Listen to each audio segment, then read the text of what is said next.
Hello, hello, hello. It is I, Brian Cartwright. I will guide you on your journey of the games of the year. For Impossible Coin, here to direct me in the best possible fashions, Hardy Rocky. That's my name. It's a little mixed up, so am I, so it's fine. Mm-hmm. Also, here live from Long Island, Tegan Somerset. Please update your database to say Long Island, Ohio. Or to say, Ohio. Ohio, no! Get the fuck out of here. Right. No one likes Ohio. Please keep up the hell is real signs. Oh, we got a new one! We got a new one that says marriage is between one man and one woman. All right, guys. But that's not what we're here for today. No, it's not.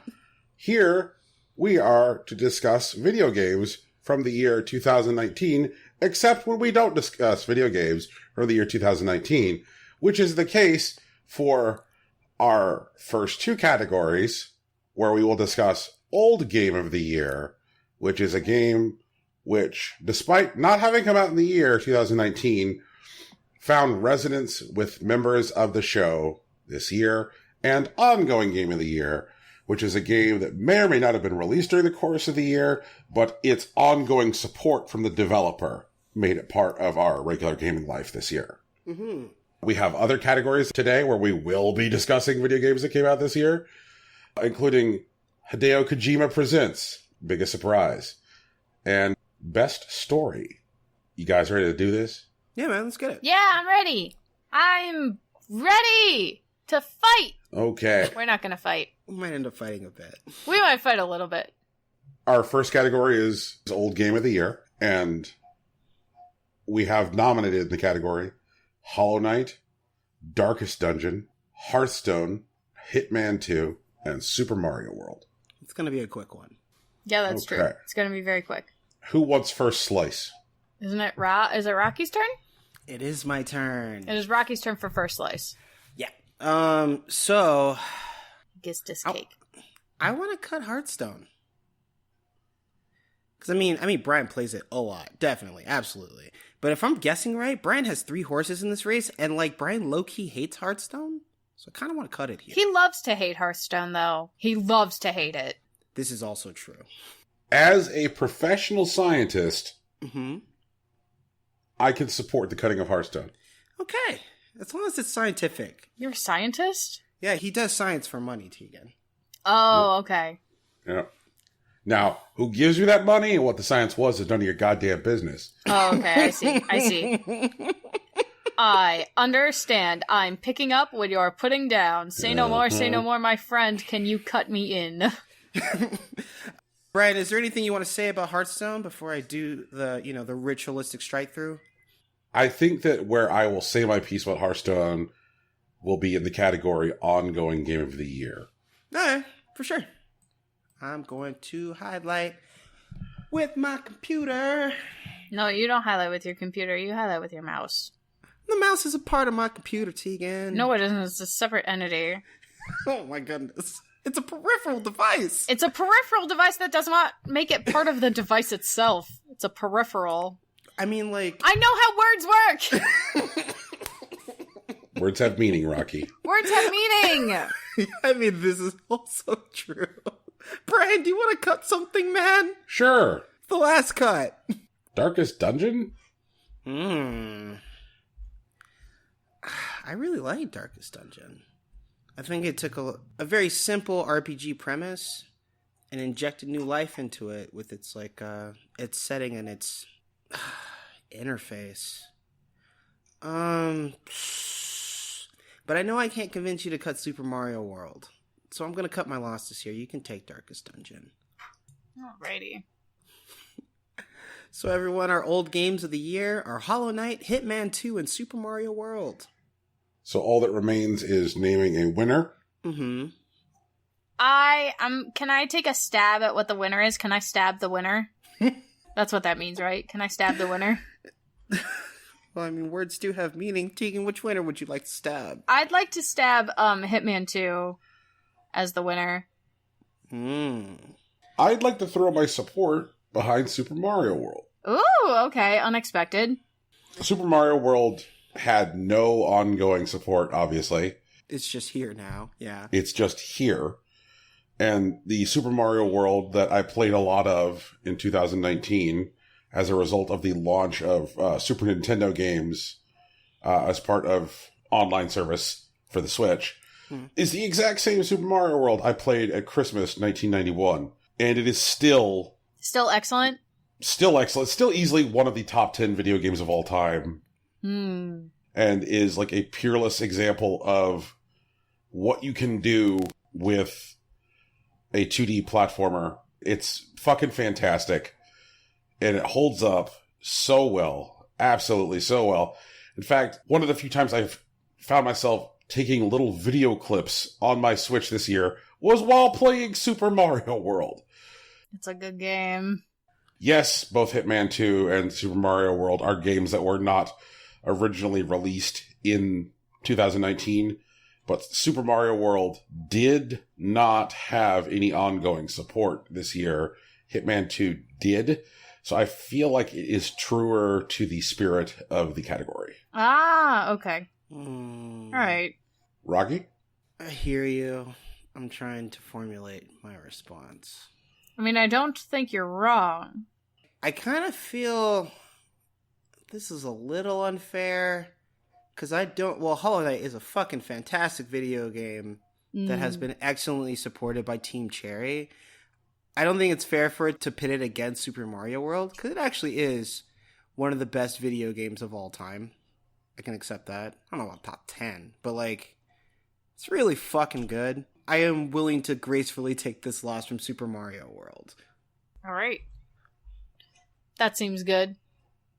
Super Mario World was the first video game I ever played. I didn't play it well. I was 3. Let me think. No, my sister was 2, so I was 4. Okay. I did not play it well, like at all. Well, you were a toddler. I think that's fine. I did my best. I could do those first 2 levels really fucking well, and I just did those 2 levels until we had like 40 lives, and they'd be like, Dad, do the next level. Dad, do the next level. I can't do it. We'd always send him in with like a Yoshi and shit too, and then he had 40 lives to burn because we were like, Dad, we can't do it. We can only do the first 2 levels. We're small. So everyone, the old game of the year is Super Mario World. Runners up being Hitman 2 and Hollow Knight. Brian's going to get first cut in our next category, which is ongoing game of the year, which we've highlighted as games as a service, since it's different from game as a product, because it's categorized by ongoing support and additional content that is produced beyond the initial year of release. Brian, would you like to read the nominees? Sure. Our nominees are Pokemon Go, Monster Hunter World, Final Fantasy XIV, Dead Cells, Hitman 2, Animal Crossing Pocket Camp, Lily's Garden, Minecraft, and Hearthstone. Which one of you fucking nerds put Minecraft in here? That was me. I'm the fucking nerd that put Minecraft in here. Minecraft got bees this year, Brian.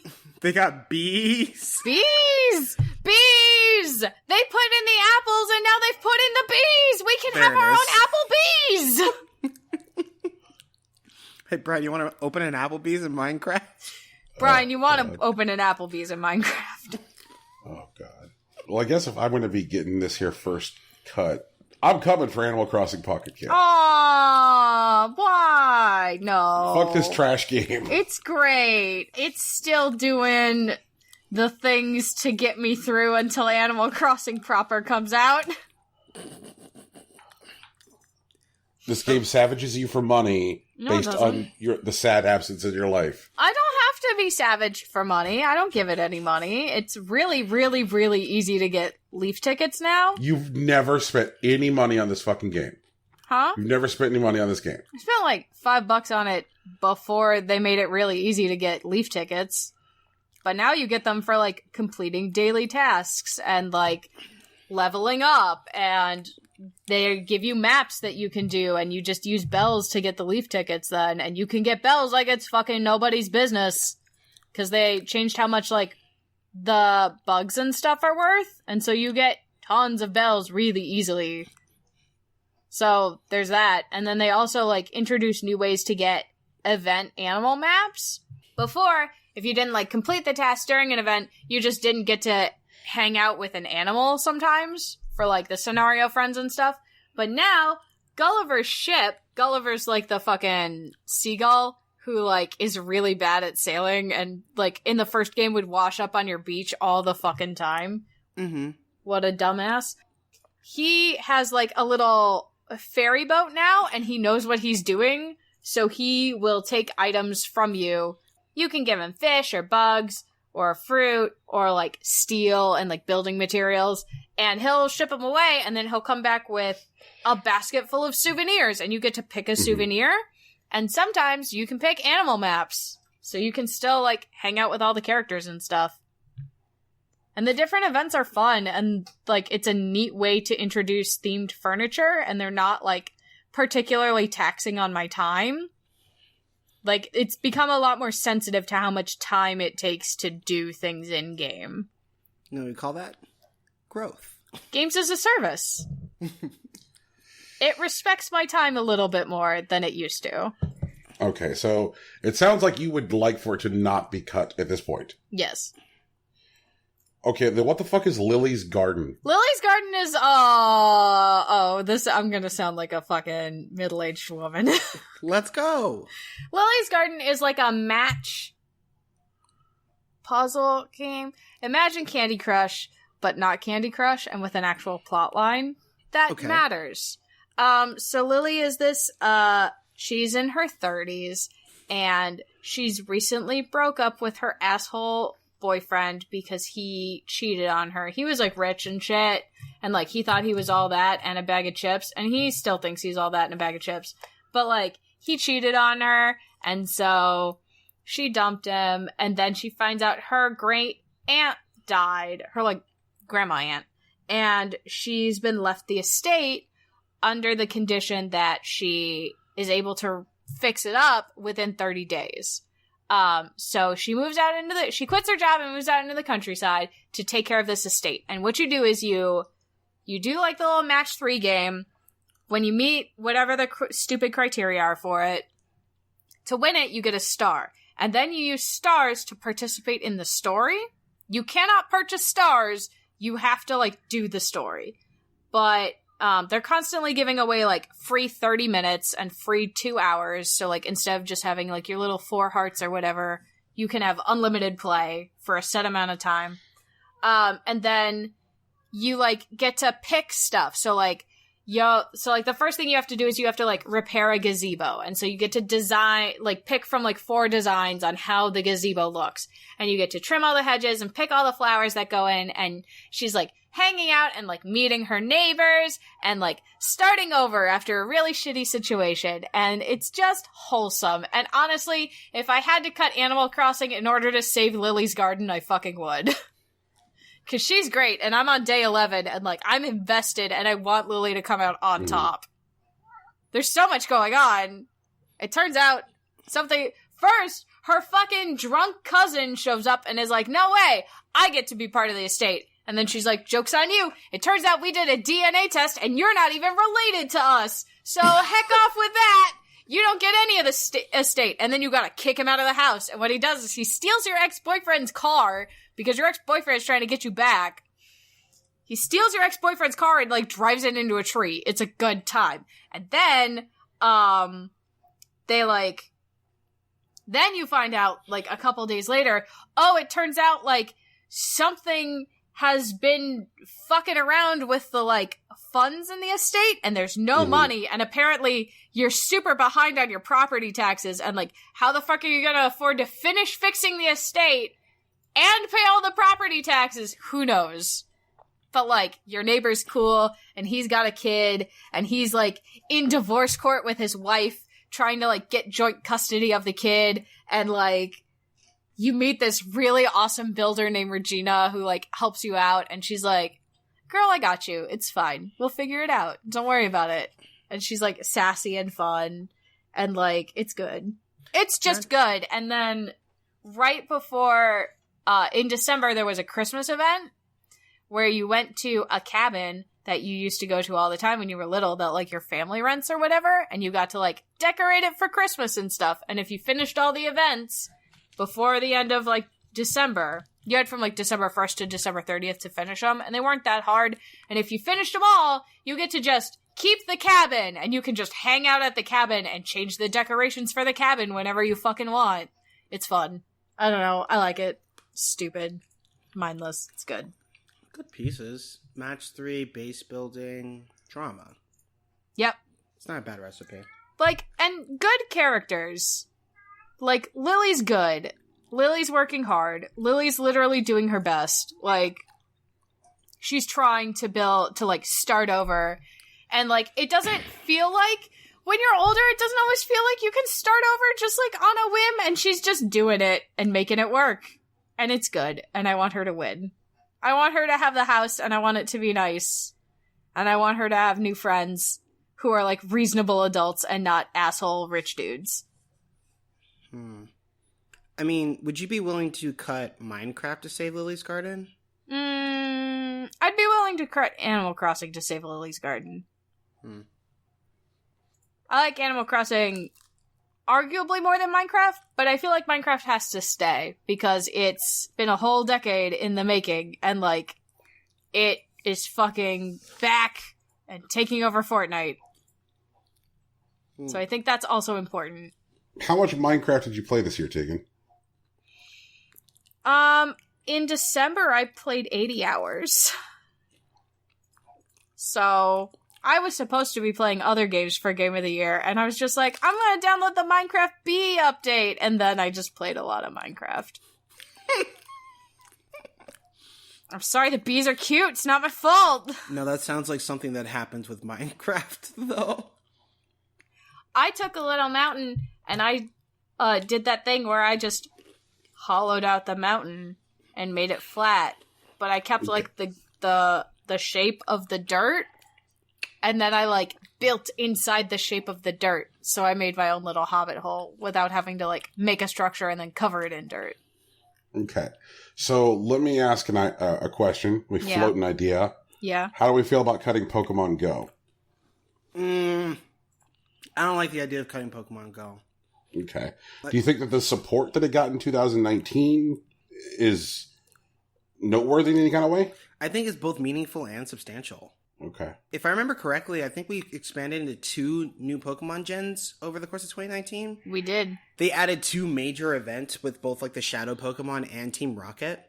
Mm-hmm. And they just recently added the partner thing, which is, like, honestly, if I'm ever playing a Pokemon game, if you told me, hey, there's Pokemon, definitely, absolutely, but also a Pokemon follows you around everywhere you go, that is, like, a big, like, thing on my checklist. Like, I would fuck with it no matter what. Play with it and stuff. Yeah. And take pictures with it in AR. You can take pictures with a Pokemon, like, in a bar, Brian. You could just be kicking it with, like, a fucking Dragonite. Dragonite's only, like, what, 7 feet tall or some shit? Yeah, my Dragonair is pretty fucking big.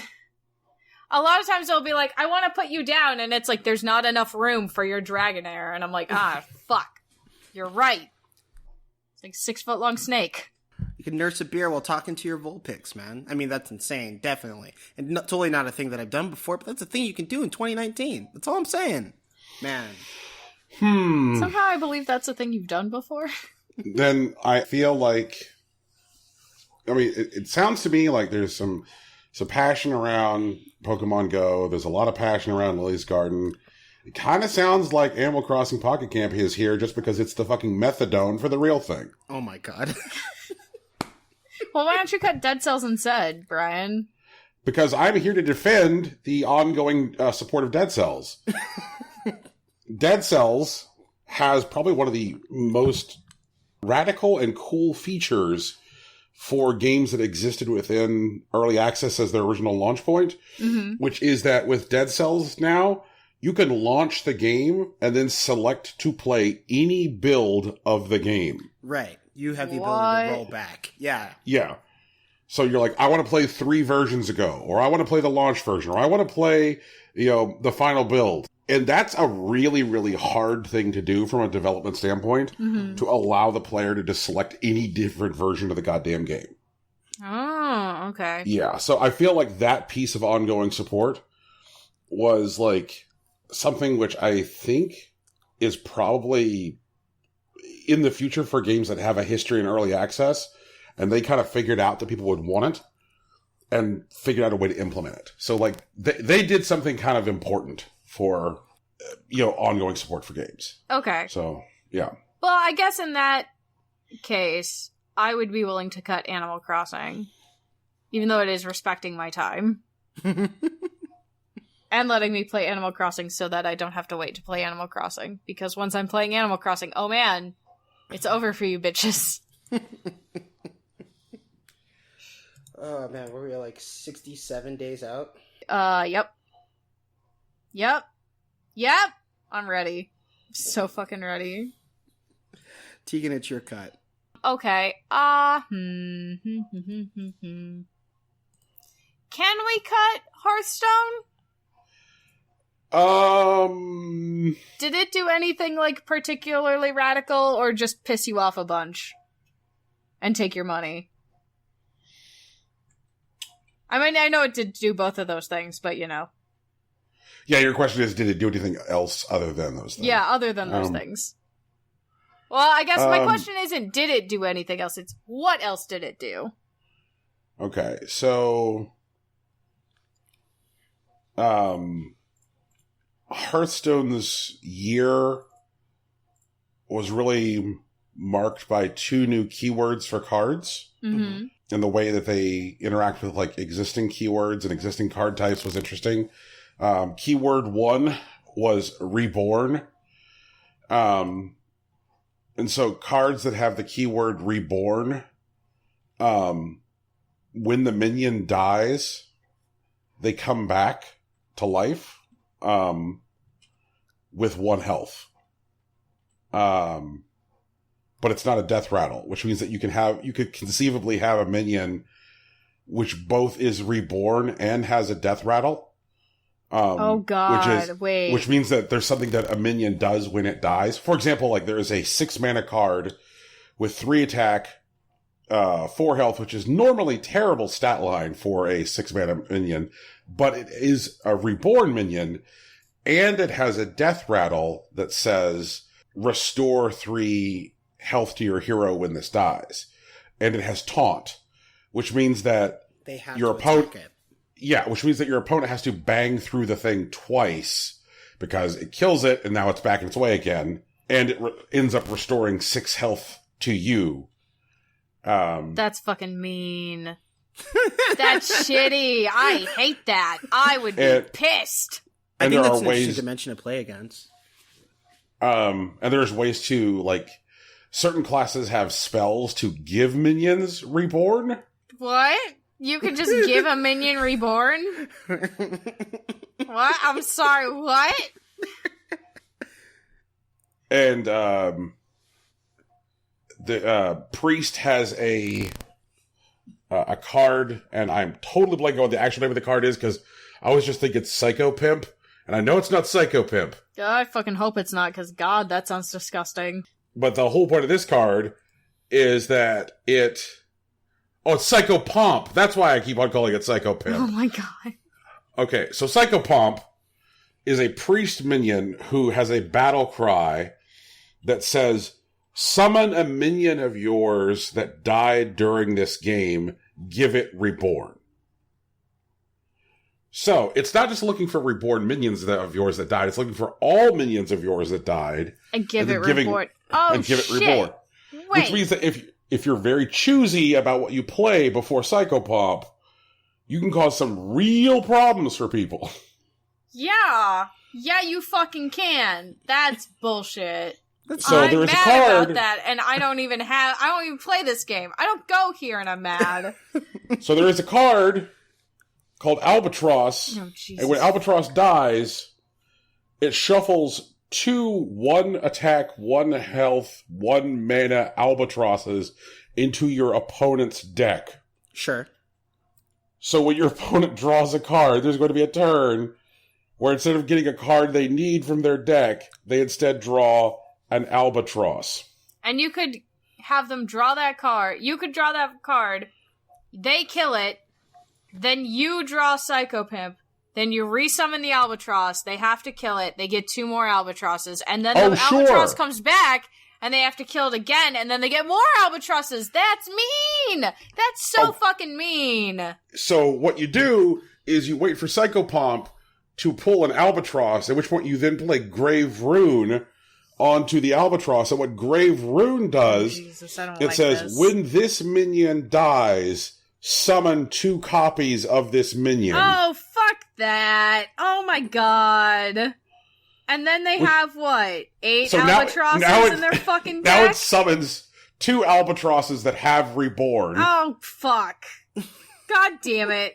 I hate this. Which means that the more albatrosses that get killed, the more albatrosses end up in their deck, which means that eventually your opponent is sitting there with nothing but a handful of albatrosses, and you just are sitting there at your computer shouting repeatedly, "It's my birthday," over and over again. I can't wait to beat these piñatas! Oh my god. Thank you for bringing them to me! Jesus, what the fuck, Brian? The other Why keyword... are you so mean? It's my birthday. The other keyword that was like a major part of Hearthstone's year was invoke. 5 of the classes in Hearthstone got a replacement hero called Galakron, meaning that at some point during the game, you can replace your hero with Galakron. Okay. Hello, Galakron. Nice to meet you. Right. Are you handsome? Let me find out. He's a dragon. Brian. Oh, he's very handsome then. Now, what you can do prior to replacing your hero Oh, he's with fucking ugly. Wait a minute. You're a big monstrous dragon. Yeah, I don't like him. He got a nice smile, but I don't like him.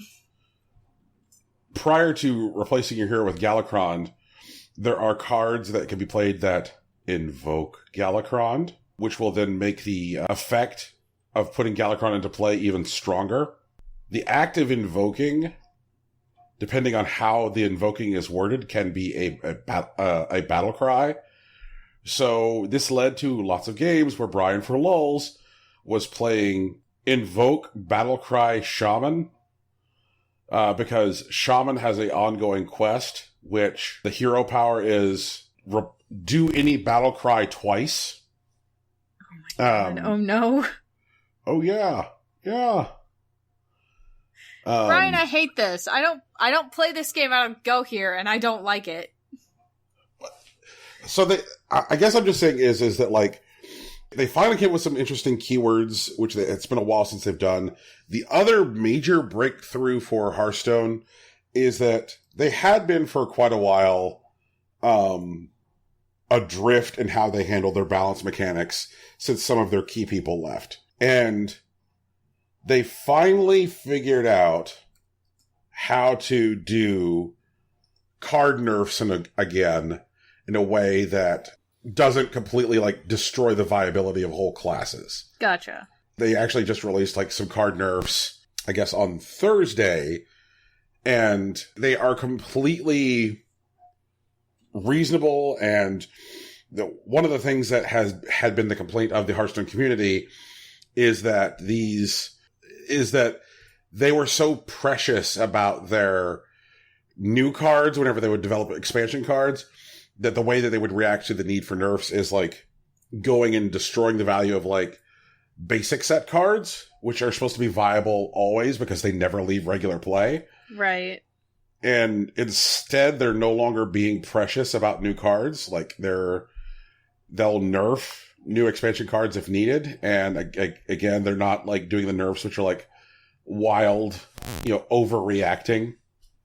Like there's a card called Dragon Queen Alexstrasza that came out in the most recent expansion.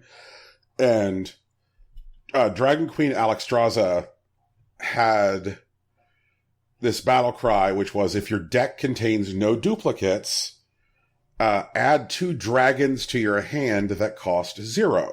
And it was two random dragons, but there was a thing that could happen, which was hilarious, which was, let's say you played Dragon Queen Alexstrasza, right? Mm-hmm.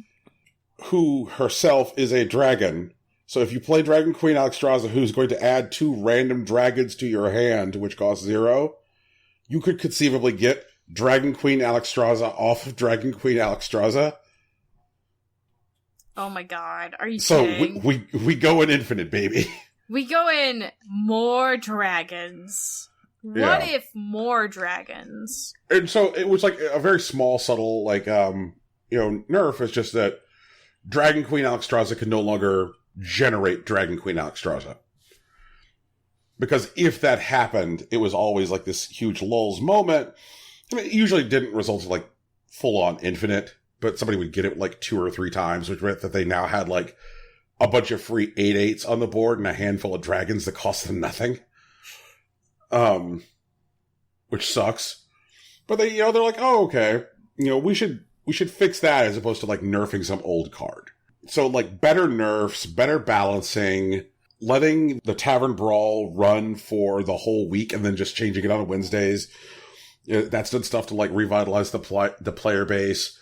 They got a whole bunch of people to come back as a result of like adding Hearthstone auto chess. And when those people got bored of the auto chess, they started to like play the game. So that was a good way of revitalizing the player base. So they ultimately did end up doing a lot to support the game this year.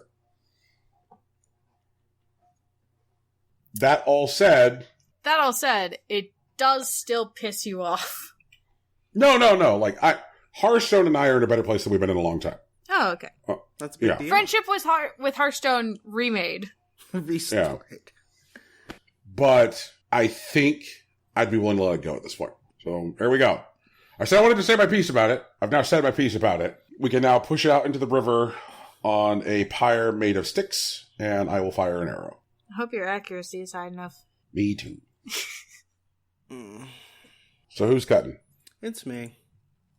He's looking. Tegan? Yeah? What else did Minecraft do besides bees this year? Mostly bees. Mostly bees this year. They were good. I mean, like, there were some, like, bug fixes as far as stuff. There was a little bit of, like, texture updating, Mostly bees, though. Bees were the big thing. Bees were the thing that brought me back to Minecraft and made me go, oh, shit. For sure.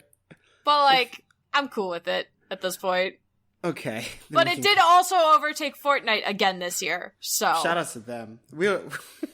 Fucking Fortnite. God, they did it. Didn't they break their game this year? Like, straight up? Yep. Yeah, Fortnite fucking destroyed their entire server thing, and like all these little kids were like fucking freaking out because Fortnite's over. There's no more Fortnite, without realizing that like no, they're just resetting the fucking map like they said they were going to do. It's not that they've like the money you've dumped into Fortnite is not wasted. They're just coming back for season 2. Give them like a minute, Jesus. Impatient children. That's actually their player base though. Impatient children. Oh, man. Brian, you're up. Okay. I want to cut Pokemon Go. Why? I want to cut Pokemon Go because I feel like based on what is left, I feel like it's probably the thing that has the least strong argument to support it. Because I'm willing to bet that there's a really long Monster Hunter World speech, which I'm not ready to hear.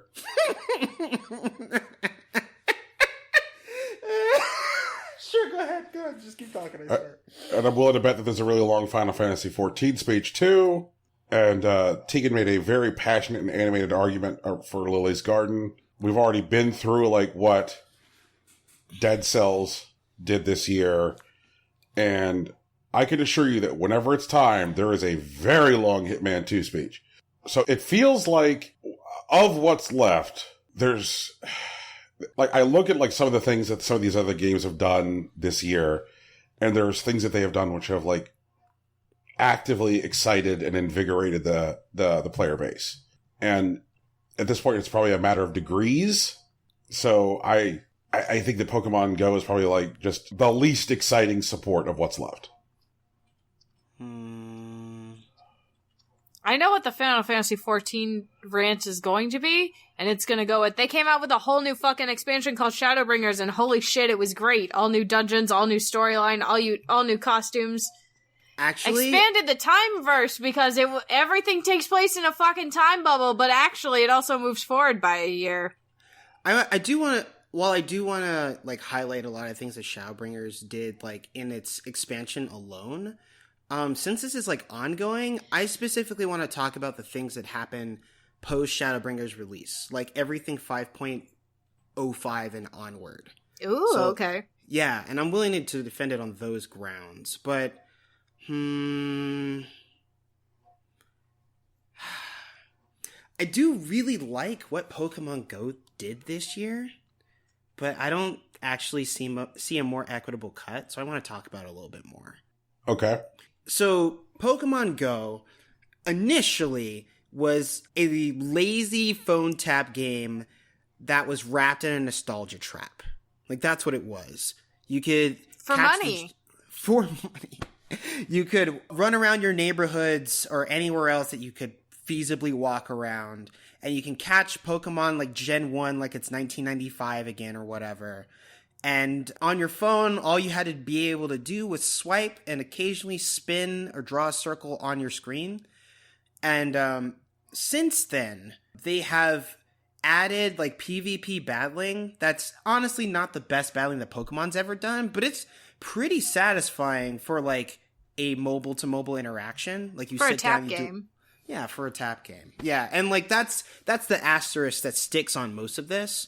But the interaction that they've been doing with augmented reality and like the way that they have really started to clean up their act, albeit not without provocation, for like interacting with the real world as a play space was really, really good, if not, not exactly valiant, I guess. I like how they're dealing with like Pokestops and how they're letting people get in and allowing people to opt out and respecting other people's spaces. I really enjoy how they've diversified the interactions that you can have with the game, simply beyond like just collecting and whatnot. Like it's like Tamagotchi minus with like light PvP in addition to like a fitness world exploration game. And I think that's really good. And to the point where, like, even though I've seen other, like, AR competitors start to enter the market, like, I am still curious about, say, Dragon Quest and Minecraft's entries into the space. I'm not entirely sold on either of them because they're not doing much different from Pokemon Go. And Pokemon Go is doing what they're doing pretty well, considering what it is. But there isn't a better cut here, so I'm okay with cutting it here. Okay. Now we're gonna fight. No, I was gonna say, like, now you make me want to not cut it. Oh, no! So how about we cut Dead Cells? But what they did was revolutionary, Brian. It is revolutionary, and it's meaningful that they're allowing people to play different builds. Also, the fact that it's finished, because like I always thought that we were just kind of do shit until like whatever, and like they've made some really interesting story choices that I liked. That like, despite that there is a quote like ultimate boss or whatever, and there's a bit of a twist to that. Like your pro tag is nowhere near like a hero or like even especially good like being, but you're definitely immortal. And you definitely basically travel through this island and try to kill everything that you can. And, like, there is an end to that conflict, but not an end to the character. And I think that's really cool. Like, I really appreciate everything that Motion Twin has done with this game. I'm not sure about what they'll do in the future, especially since they're splitting up. But I really love Dead Cells for what it is. I'm not sure about cutting it, but let's go ahead and cut Pokemon Go. Okay, so we're down to Monster Hunter World, Final Fantasy XIV, Dead Cells, Hitman 2, and Lily's Garden. Dun, dun, dun, dun. Whose cut is it? I think it's mine. I haven't cut a game in a little bit. I think it's mine. Wait, hold on. Let me just double check. First cut was Animal Crossing Pocket Camp by Brian. Second cut was Hearthstone by Tegan. Third cut was Rocky Minecraft. Fourth cut was Brian Pokemon Go. Tegan's cut, yes. Yes. I'm gonna cut. I'm gonna cut Lily's Garden. I'll cut that game I talked about because I was very excited about it.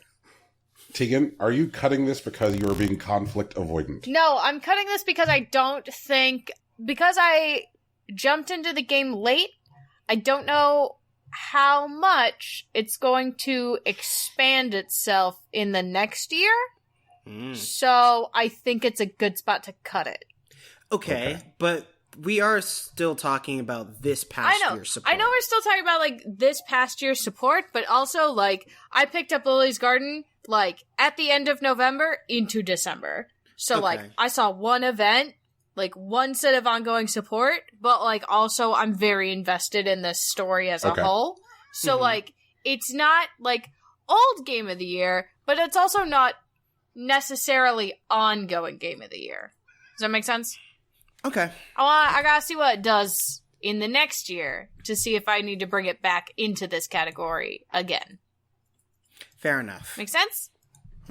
Yeah. So now it's Rocky and Brian and their children. Yeah, pretty much. I know, little boy. I know. Okay, They're so gonna fight. For anyone who's wondering, we are on our last cut. There are 4 games left. It's Monster Hunter World, Final Fantasy XIV, Dead Cells, and Hitman 2. Brian, I would like to cut Dead Cells. The cut Dead Cells. So, we have our last 3 games. Our ongoing games of the year, which are Monster Hunter World, Final Fantasy XIV, and Hitman 2. Brian, I want to talk a little bit about Monster Hunter World's support over this last year, and then we can do the Hitman speech, and then we can do Final Fantasy XIV and figure out where we're at. How's that sound to you? Okie dokie. Okay, so Monster Hunter World got an expansion this past year in September. But we're not going to start with the expansion, because it happened in September, and they were doing stuff before that. Leading up to the release of Iceborne, we got a couple of additional events at the end of the year designed to help people catch up and prepare. There are a couple of resources that are managed throughout Monster Hunter. In addition to, like, you know, your weapons and your gear and whatnot, there are decorations, which drop almost randomly from most fights. And there are, well, your hunter rank points, which control which events that you have access to. In addition, there were a couple of crossover events. The one that I want to highlight is the event with The Witcher 3, where you played as Geralt, and you were traversing a familiar map, and you got to do a little bit of Witcher 3, like, gameplay. You walked through a map that we've already been through before, and he investigates particular scenes, he interrogates different people, until he finds out what he's hunting, which, for anyone who's familiar with the Witcher series, is a Leshen. And then you continue exploring until you find the Leshen, and then you can fight them. And there's other additional side quests that you can explore. Like, there's one with the Gajalakas, which are cute little Ewok-like people that also hunt monsters and live in the forest. And there's another one where you have to save an injured monster, a Puke Puke, that is being attacked by a Anjanath, I think. And so, like, you only have, like, say 30 minutes in the map whenever you start the mission. And you get, like, a particular achievement for clearing all 3 within the 30 minutes. But the game leaned back a little bit when it allowed you to play as Geralt. Instead of, you know, rushing in, finding the monster, kill as quickly as possible, get your loot, you got to explore the map and interact in ways that you didn't really interact with it as, like, Monster Hunter proper. Which, you know, introduced new possibilities for the way that development could continue. More than just being an homage to the character. You also got, as with most collaborations, a special emote, and one that affects gameplay. For example, when Final Fantasy XIV collaborated with Monster Hunter World, you got the Dragoon jump, where it allowed you to, like, jump into space and then come down. But that jump also deals damage, and is actually integral to the speed run technique when you actually fight against Behemoth. With The Witcher, you actually get one of the signs that you use in The Witcher, Igni specifically, where you blast a little bit of fire in front of yourself, which is also integral to stunning Ancient Leshen, which is the multiplayer fight that is hard as balls that you can play with your friends instead of doing the single player fight on your own. That's happened, I think that happened around March, April, I want to say. And then they introduced a additional fight where you fight the first monster, or the first large monster, which is the Great Jagras, but it's just like huge and goofy. It's just fucking like 5 times bigger than like a normal Jagras, and it deals a bunch of damage, but every time you hit it, it drops decorations. So it still like maintained a level of difficulty. Like you couldn't just walk in and front on it. Mm-hmm. But it gave you a way to like gather a bunch of decorations really quickly, which is mostly pretty difficult in this game. Like decorations are usually gated by like the difficulty of the fight, where like, you know, harder fights will get you better decorations. And you could farm all of them against this Great Jagras, or Greatest Jagras, I think is actually what it's called. It was a fun thing to do in like what was otherwise considered downtime before like Monster Hunter World Iceborne came out. And then like the week before, they gave away an armor set, which Brian, I believe, mentioned when he was thinking about getting into Monster Hunter again so he could do Iceborne, that had elevated stats that was comparable to most endgame gear. It didn't have like skills, but honestly, if you just want to walk back in and be able to hit stuff again, it's something that you could use. Following that, then the expansion came out, Monster Hunter Iceborne. And Iceborne gave us a new town, a new base of operations, Celiana, and a new biome, whose name I really can't remember right now, but it's your new tundra area, essentially. So like now you have a 5th biome to like fight in, which has its own rules. Like in colder environments, you drink a hot drink the same way that you drink a cold drink. When you're walking to a fucking volcano. Snow inhibits your movement, and there are skills that you can use to mitigate that. And there are all sorts of new fauna, new obstacles, and like environmental hazards that you can use to your benefit, or that monsters can use against you. And then they added a couple new monsters. Actually, that's not true. They added about 30 monsters this expansion, and they added some variants of monsters that we'd already seen before. And so beyond that, and the whole master rank system, which in reality mostly just gives monsters more health and more damage, they did have a couple new movesets which were interesting and fun to learn, to fight through, new monsters and new variants that required new strategies to adapt to. And then they added a bunch of quality of life improvements to like the Gathering Hub, because it's in a new place of Celiana. And so you are able to access a lot more of the tools that you'd use before a hunt, more so than just accessing, say, like your equipment, the kitchen to like prepare a meal. You could now, you know, access the smithy, which is just a huge like time saver in terms of load times and everything else. The fight mechanics that changed in going into this expansion, where they basically gave everyone a new tool, which is the Clutch Claw, which allows you to latch onto monsters. Every weapon type got a specialized attack that, while they did fall into certain categories, definitely did different things that were useful in team environments. Encourage players to work together more so than just optimizing their own DPS and trying not to die.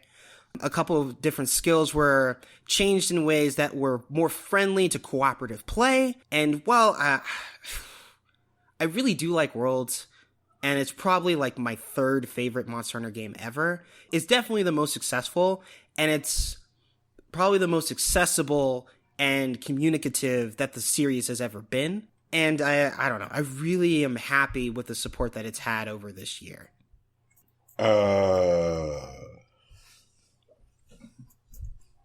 That was a lot. Yeah, but you know, so's Monster Hunter. Yeah, Monster Hunter is a lot. I'll give it that.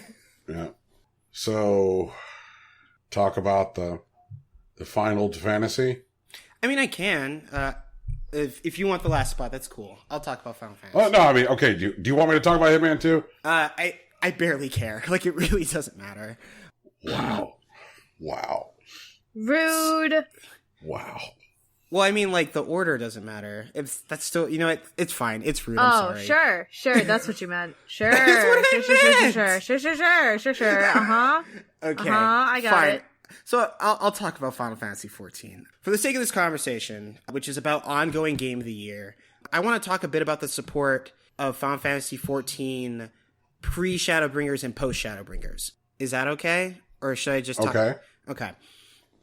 So, Final Fantasy XIV pre-Shadowbringers felt pretty dead at first. I'm going to start with that. The end of the raid tier, which was Omega, launched in September. And honestly, I didn't finish it till I want to say November, late November, early December. And outside of that, there wasn't a lot going on in the game. They added Mahjong, and I got really into Mahjong for like three months, and now I could probably walk into, a Chinatown YMCA and not get roasted. After that, one of the things that they were working on was a particular dungeon in Final Fantasy XIV, which is the Gimlet Dark. It was supposed to cap off the end of the Stormblood story to prepare it for Shadowbringers. And one of the important pieces that they wanted to do is that they wanted to have NPCs that you've connected with over the story actually be in the dungeon, which is something that hadn't really happened before. There are NPCs that'll run around and do a particular thing and then just disappear into the ether, but these were about pervasive NPCs that would show up and they would fight alongside you in this huge conflict where they had multiple set pieces of a major campaign, and that was really cool. And they had things where it wasn't entirely static, so every time you ran the dungeon, you'd end up running with a different set of NPCs, and sometimes they would end up using the ultimate ability, a limit break, and they'd have particular flavor quotes that were really cool. Mm-hmm. And it was indicative of the things that were to come. I'm not going to get too much into it, but two of the things that they did in Shadowbringers is that they introduced a trust system, which made it so that you could run story dungeons with NPCs instead of with people. And that's a big deal because up until that point, there was no way to do that. That if you needed to play in a dungeon, you not only needed to wait for people to join you, which if you're a DPS class, is anywhere from a 10 to a 30-minute wait just to have someone join you for this particular dungeon. And when you got into that dungeon, depending on who you got, your play experience would be very different. For example, I usually play through all the content. And so my goal when I'm jumping into a dungeon that I've cleared before is I'm trying to get through it as quickly as possible. And so that usually is an opposition to people who have been there for the first time that aren't necessarily familiar with the mechanics, or even people that are there who just want to take in the scenery, just look around and do shit. And you couldn't do that pre-Shadowbringers. And the reason I bring it up now is because the NPCs that fought alongside you in the Gimlet Dark was a precursor to that functionality. It was one of the direct consequences of showing us that at that particular moment. Mm-hmm. Following Shadowbringers, which is still arguably one of the best games that came out this year, there were a couple of issues. There were two classes when they simplified everything to make everything a lot smoother that were hit particularly hardly. Astrologians, which had a card minigame in addition to their healing that made it so that they could give particular effects to their teammates, it was simplified so that it was just damage. And what they did for that, the reason they did that is because sometimes people would spend 5 to 10 seconds, which is the space of 2 to 4 skills, just figuring out who to give a card to, even though it was an off global cooldown ability. And that slowed down the experience for a lot of people, for not only the healer themselves, but the people who were playing with the healer. And so they wanted to make that faster because they wanted to make the whole game faster. And also there were a lot of skills that were removed, to avoid clutter, which was a good thing for a lot of classes, but definitely hurt a couple like Astrologian and Ninja. And Ninja just became super clunky and difficult to play. 5.05 was when they started to turn that around, which was when they introduced the raids, but not Savage, and some of the extreme fights. They started polishing how a lot of these classes worked and included even full reworks, even though it was just a month after this game went live, where millions of people were playing on a daily basis. Another thing I wanted to highlight is an event that they did called the Isgardian Restoration, which was Square Enix asking everyone, please get into crafting. They increased the amount of experience that you get for everything, so you don't have to spend so much time crafting, and they created basically an area where there was specific things that any class could craft, basically ad infinitum, where if you had the right number of materials, you could just kind of show up and just craft for like an hour and jump like 20 levels. And now like it's really accessible for everyone to like become omni-crafters. And they also revamped the crafting interface and simplified the skills across all classes. Because the reason omni-crafting was initially popular was because there were skills from every class that were beneficial and that allowed people to specialize, but you could drag them from any particular class using the cross like skill system or whatever. And so it became a requirement for end game crafting to level all of like fucking 9 or 10 crafters if you wanted to make like the really good shirt or like the really good couch or whatever. And like when Square Enix, like they've known about the issue for years, honestly. And this year they simplified the whole process and they made it easy for anyone to get in. And I'm really interested to see what crafting turns into, like in the following expansions, like with 5.2 and onward. They also, you know, simplified a lot of really tiny things. Like they took out basically like all of the glitched areas in the game, to the dismay of some. They simplified some of the larger areas. Like there's an area that basically mimics what Final Fantasy XI was, called Eureka, where it's just like a huge open world MMO place where you can just run around and fight stuff. And there are bosses with weird mechanics that like hordes of people need to show up to do together. They made it so that hordes of people wanted to come back. And they made it so that people who just got into the game just like didn't cruise through the normal game and then get their shit kicked in Eureka. There was a very reasonable transition into that space. And they added things that incentivize older players who may have skipped it before or even wanted to go back in but had nothing else to do, could go back in and get reasonable rewards. And I mean, this is entirely their business. Like, if Final Fantasy XIV stopped like improving itself, they definitely just would die, as the dozens of MMOs happen to do every year. But they are doing especially good work and have like positioned themselves, at least in my eyes, to be the premier MMO like online, despite, you know, whatever those Instagram ads tell you. But yeah, that's my piece on Final Fantasy XIV's ongoing content in 2019. Okay. So I want to ask a clarifying question with something that you said. Sure. You said took out the glitched areas. Yes. Does that mean those areas that had issues no longer exist, or that the issues were fixed? The issues were fixed. There were particular areas in like certain maps where you could essentially glitch through the space, and it's like, it was hard to do. Like, they definitely tried to patch up so that no one would notice. Like, where you could only glitch through it if you hit a particular pixel. And, like, a bunch of people needed to do it to, like, make sure you weren't... It was complicated. But then they just, like, fixed it. It's fucking gone. Right. And, like, otherwise the stage is entirely intact. Okay. Because I that was what I was curious about. Like, did a whole bunch of content just disappear because there was these glitches, or did they fix the issues? And it sounds like they fixed the issues. Right. Okay, cool. So I guess it is time to talk about Hitman 2 and what Hitman 2 did this year. Hey, howdy, let's get it. Okay. So 2019 saw 2 whole new maps added to Hitman 2 as part of their DLC for Hitman 2. Mm-hmm. And they were a map set in New York, which was the inside of a bank, and a map set in the Maldives, which was an island resort. Okay. These 2 maps and missions are easily, hands down, the best maps and missions in Hitman 2. Better than any of the maps and missions in the base game. That's intense. Yeah. It's really interesting because, like, the way IO Interactive plays with their expansion content and their DLC content is that is often the space that you see them playing with ideas that they're going to be able to fully deploy in the next game. Mm-hmm.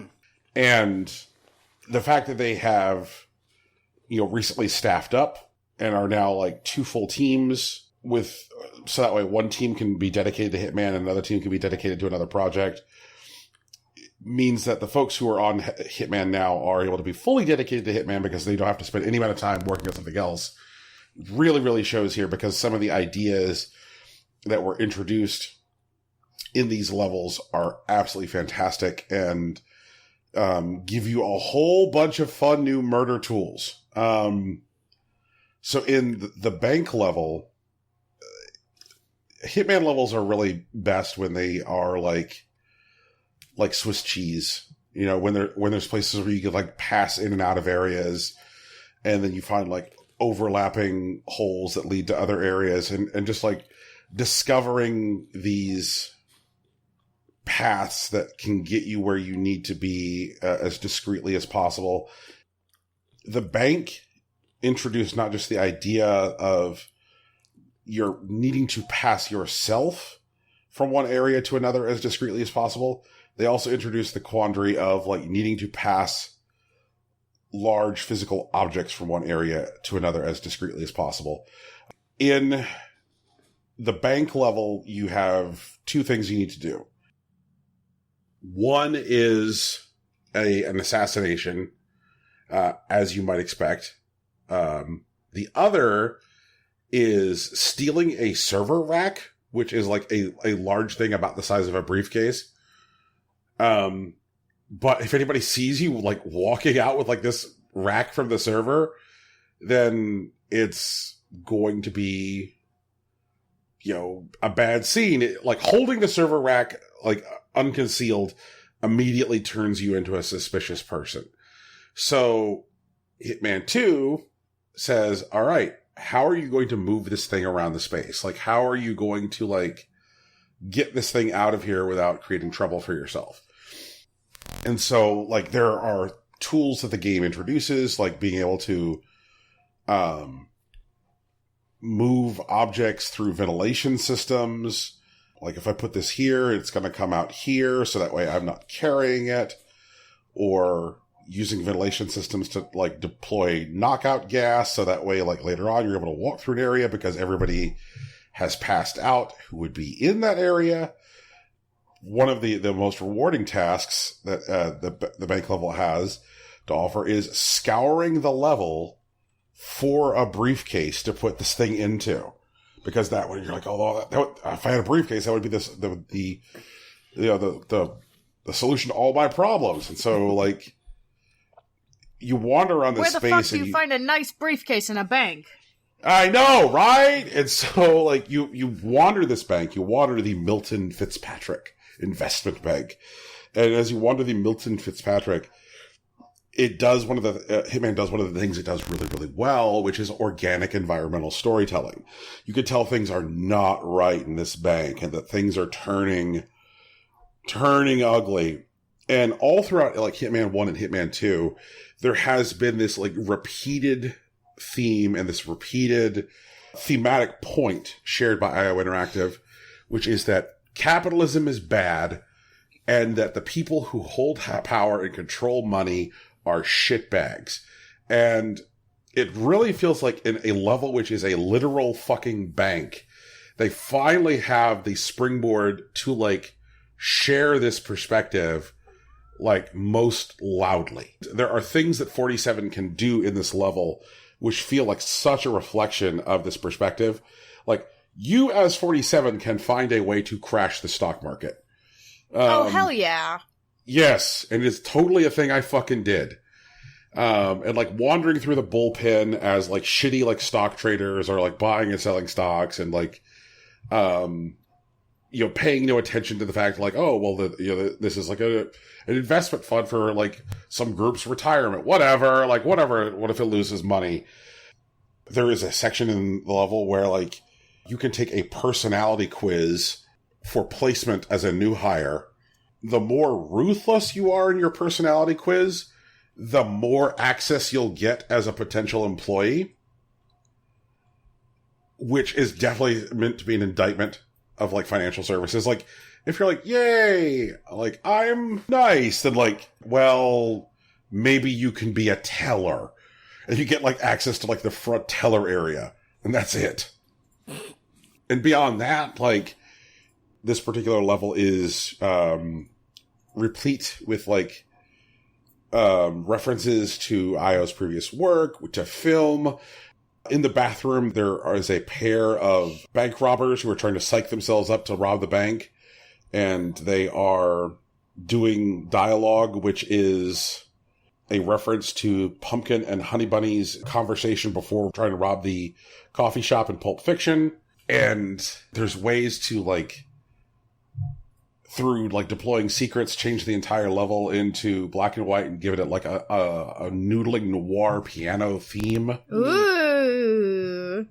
You can flood a room with blood. Why? By activating... Like The Shining. Yes. What the fuck? No and thanks. all the while, like there are dozens of stories to follow throughout the level. There was like a mission objective that was just called Sam's Bad Day. And I was like, what the fuck? Like, who the fuck is Sam? Like, how do I complete this objective called Sam's Bad Day? And come to find out that like one of the security guards who like patrols like the main plaza level of the bank, his name is Sam. And so if you get ahead of him on his route and you remove or shoot out like various wet floor sign placards, Sam will fall on his ass as he walks through the wet floor areas because there's no longer a sign up. Oh, and so he doesn't know it's wet. Aw, meanie. Yeah. So you can make it Sam's Bad Day. And I did that, but it turned out it wasn't enough. I'm like, what the fuck? Like, why have I not yet gotten Sam's Bad Day? Like, what's going on? Like, I've made him fall on his ass like 4 times. And then as I was wandering through the level, I wandered back into like an employee break room for security people, heard a conversation about how it was Sam's last day and how he was retiring and how they bought this bottle of expensive vodka to present him at punching out time from the rest of the security guys. I'm like, that's great. I'm stealing this vodka and giving it to someone else. Damn. And so once I did that, plus make him fall on his ass a bunch, then I had truly created Sam's Bad Day and got my reward for it. The way the level is designed has been a boon to people who create contracts. And the thing is that this is one of the levels that was introduced. They introduced the resort set in the Maldives. And it does lots of interesting things with like choke points and broadening out and a variety of settings. And one of the things I really, really like about Haven Island is that the level has shifting weather, which is a first for Hitman. There are things that will cause the weather to shift. It also means that every NPC on the map has different behaviors depending on whether it's sunny or raining. So like people who might be sunbathing when it's nice out are going to have an entirely different routine when it's storming. The Haven Island map uses all of the best tropes of Hitman levels. It's got 3 different targets. So that way we're able to get roaming and lurking targets. It finds ways of referencing itself in the best possible way. And again, some of the wild Easter eggs for doing ridiculous things that like Hitman is so well known for. In Hitman 1, there was a guy who was getting plastic surgery to look like Helmut Kruger, and Helmut Kruger looks like Agent 47. And this person saw 47, and so he got angry and jealous of him because he thought somebody else was getting Helmut Kruger surgery, and it became a whole bit. Well, you run into that guy again on this island. Oh god, of fucking course you do. Yeah, because it grows the whole thing. There's a way to make a ghost pirate ship sail past the island. You can create a tornado full of moose, because of course you can. There's a mission objective of following a pirate treasure map to find a cutlass. And the target behaviors and routines are tons of fun. And it's in this level that they started to introduce some of the absolutely like bonkers wild weapons that they introduced in over the course of the year, which can be used on any level in any contract. And one of the ones that I absolutely love is the gun that fires injectable pods that make the target sick, that they have to go puke. So you fire your got to go puke bullets at people, and then they will go find a toilet to puke in. And so, like, it's wild because there have definitely been targets over the course of the life of Hitman 1 and 2 where you've been like, man, I really want to drown that guy, but how do I get into a toilet? And just unlocking a whole bunch of, like, new potential for, like, how to move people around the map. They introduced a phone that when people pick it up this year, it electrocutes the person when they try and answer it, which has become a very, very helpful tool. In fact, I made use of that during their most recent elusive target activation, which was a lot of fun. The elusive target displayed new behavior sets depending on whether or not you, the player, were looking at him. How does it know when you're looking at him? No, when 47 is looking at him. Oh, okay. Right. I'm stupid. So, having to, like, it's somebody who's trying to do something sneaky on the Isle of Scale, so he doesn't want to get caught doing it. So he's in, like, a fancy museum trying to, like, take pictures of, like, secret objects owned by the Ark Society. And so you can totally sneak up on him and be super stealthy and get shit done the right way. Or you can be like Brian and start playing an elusive target after one too many beers. That sounds like the fun way to do it. And then go, oh God, how am I going to get this resolved? Good thing I brought my electrocution phone. Oh my God. Oh no. Mm-hmm. And so he's like, hey, you. And I'm like, no, not me. And I wander away. And then I, like, wait till he's looking at something again. And I throw the electrocution phone near him. And he picks it up. And he answers it. Of course, he dies. And I have to run and grab all the pictures he's taken and then haul ass out of there. And I make my way to the dock in order to escape by setting off a micro-explosive mine which releases gas that makes people want to puke. So now they don't want to catch me, and they instead want to go vomit.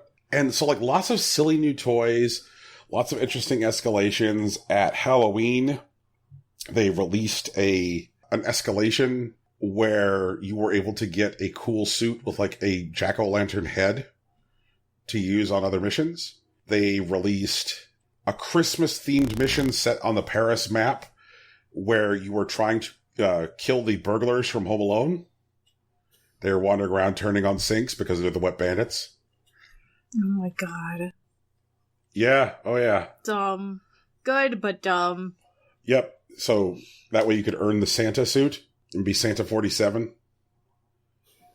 And a constant stream of curated contracts, tons of new escalations.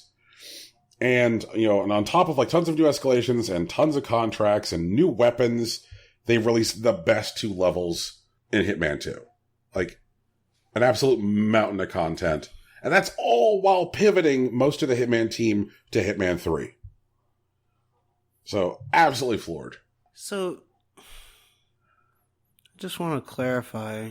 These new 2 levels... Yes. Are they both better than Sapienza? Sapienza was in Hitman 1. Right. Yeah. Hitman 2. Okay, so these are the best 2 levels in Hitman 2. Now, I would say that the resort, the second of the 2 levels, mm-hmm. I would say is unequivocally better than Sapienza. Ooh, okay. I mean, Sapienza is like a high watermark for, like, level design, period. And so I think that is a good benchmark to use, Rocky. Mm-hmm.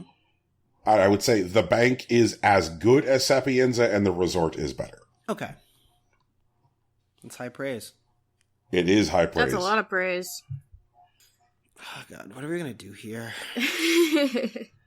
Okay, for what it's worth, my vote's actually just going to go to Monster Hunter World. Okay. Tegan, have you picked a vote? I mean, I almost want to pick a vote just to be a jerk and just be like, yeah, I'm going to pick Final Fantasy. Fuck it. I mean, that is an option that's available to you, but I'm not sure if that's... I don't know that I could pick between, like, either of your games. Like, they both sound like they did a lot of good stuff. I think that's an accurate assessment, yeah. I think that's probably why these games are our top 3 for ongoing support. So can we just have a top 2 at that point? Brian, you want to do a top 2? I mean, Rocky, if you think that if your position on Monster Hunter World is immovable, then Monster Hunter World it is. Really? Okay. Brian's tired of fighting. It's fine. Ongoing game of the year is Monster Hunter World, everyone. But, sorry, if Brian is actually tired of fighting, then he's going to be upset. Because the next one is Hideo Kojima Presents Biggest Surprise. What? Brian, okay, no, Brian, you can't do this. That's not okay. You can't do this. Brian put in his choices for Biggest Surprise, but he straight up put Apple Arcade in Biggest Surprise. Yeah, no, I saw that. And like, I don't think we don't have hard rules for a lot of these categories, and I accept that. But like, that seems out of bounds. That's all I'm saying. Okay. First of all, you're wrong. Okay. First of all, we're Second wrong of all, because Apple Arcade is not just a game, apparently, in our game categories. Because fuck us, we're stupid. Because, like, then we could put just, like, events, I guess. But I don't know. Like, Stadia is the biggest surprise because, wow, that went bad. Remember, Tegan, we had that conversation? Yeah, we did. Yeah. You know. I know. I'm well aware. I know where this is going. Yep. See, Rocky, this is what happens when you don't show up on time to recording. Oh, that's funny. Is it really? Show up on time would imply that he showed up. Hey, I still got my Tensuke, so I'm over it. No, it was delicious and good, so... Oh, so, like, what? I have to eat this? Like, we're just... Whatever. The nominees for Hideo Kojima Presents Biggest Surprise are Apple Arcade, Wargroove, Yuppie Psycho, Baba Is You, Apex Legends, Kingdom Hearts 3, Control, Link's Awakening, Slay the Spire, A Plague Tale Innocence, Tetris 99, The Outer Wilds, Grindstone, Sneaky Sasquatch, and World War Z. Tegan, did you cut first and last one? I did. Okay, so I get first cut here. So, like, I'm not going to argue that Apple Arcade it wasn't a big surprise, but I feel like it's now eligible for this category, and for those grounds, I would like to cut it. I understand that that's why you'd like to cut it. Mm-hmm. But I cannot think of a bigger surprise to me, really, in gaming this year than Apple showing up with their shit together as a platform and low-key not even really participating in the usual games media rat race to do so. Like, you would think that if a multi-billion-dollar publicly traded corporation had put together an effective games division and was securing hot exclusives and was doing things right by their users, that they would get out there and be like, hey, come play here. We're the games people. And instead, they just did it.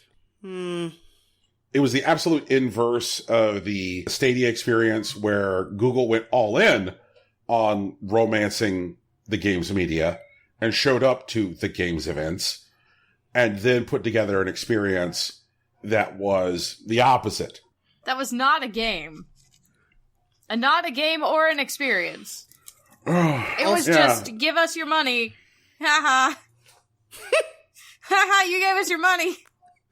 Please buy our ugly bad controller that doesn't really do what you want to play chunky feeds of a game and get no clear answers as to what the benefits are of our service. But we will say things like, don't worry, eventually there'll be more benefits, we swear. We're going to hide the new benefits in the same place that we hide your achievements. Brian, we gave an hour to ripping on Stadia. Can we focus on Apple Arcade? No. Yes, absolutely. With Apple Arcade, there are, at any given time, over 100 games that I can play, the majority of which are fucking fabulous.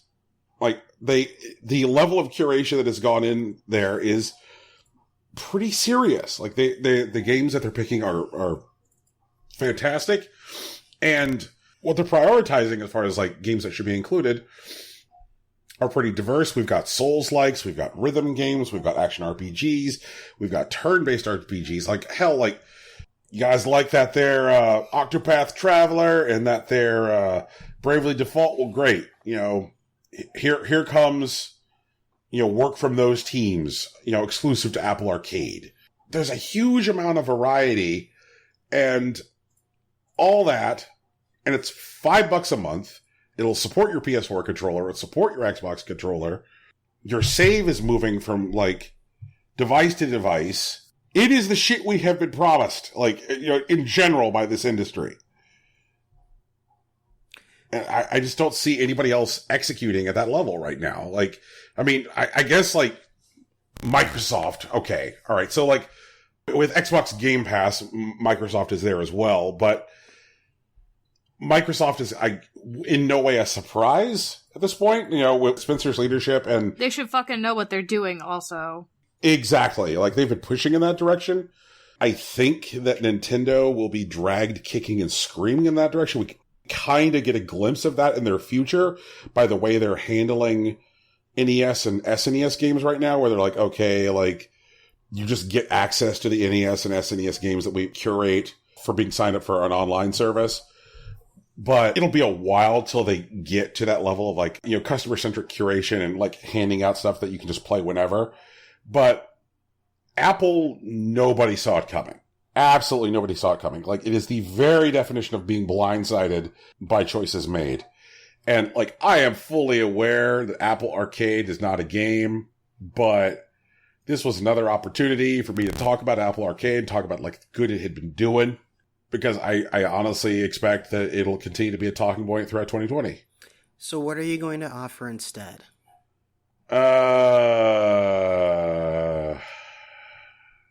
Nothing.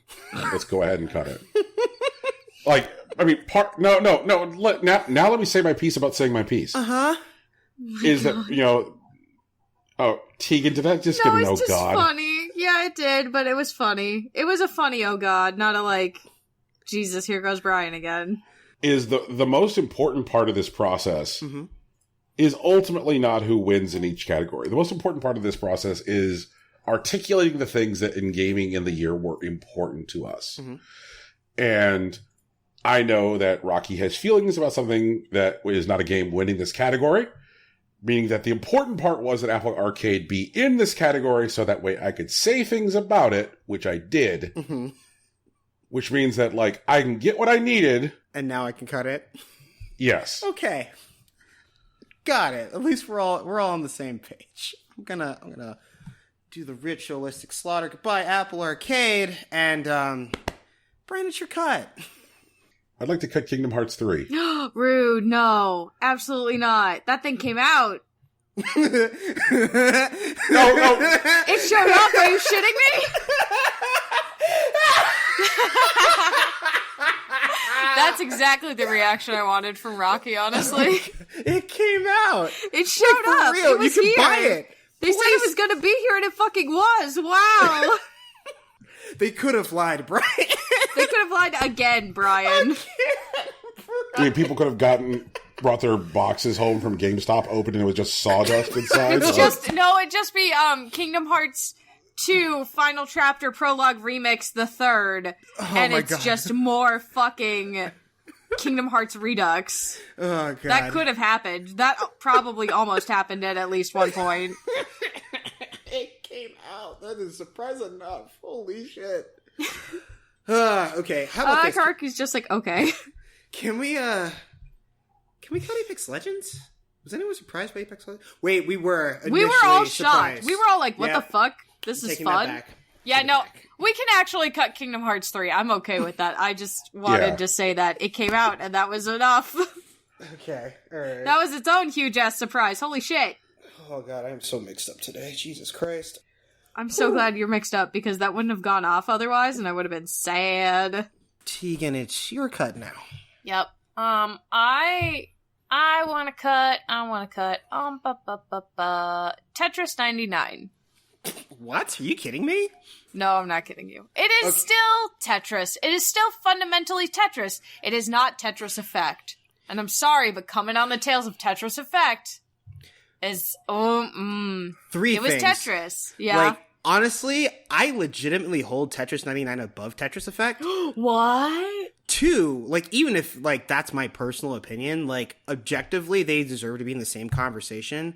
And 3, Nintendo's entry to the Battle Royale space is a Tetris battler? Yeah, Come on, I know. Tegan. Stupid. Tell me that did not surprise you. Sincerely, and I'll back off, I promise. Okay, Nintendo's entrance to the Battle Royale scene being a Tetris battler. When Puyo Puyo Tetris exists.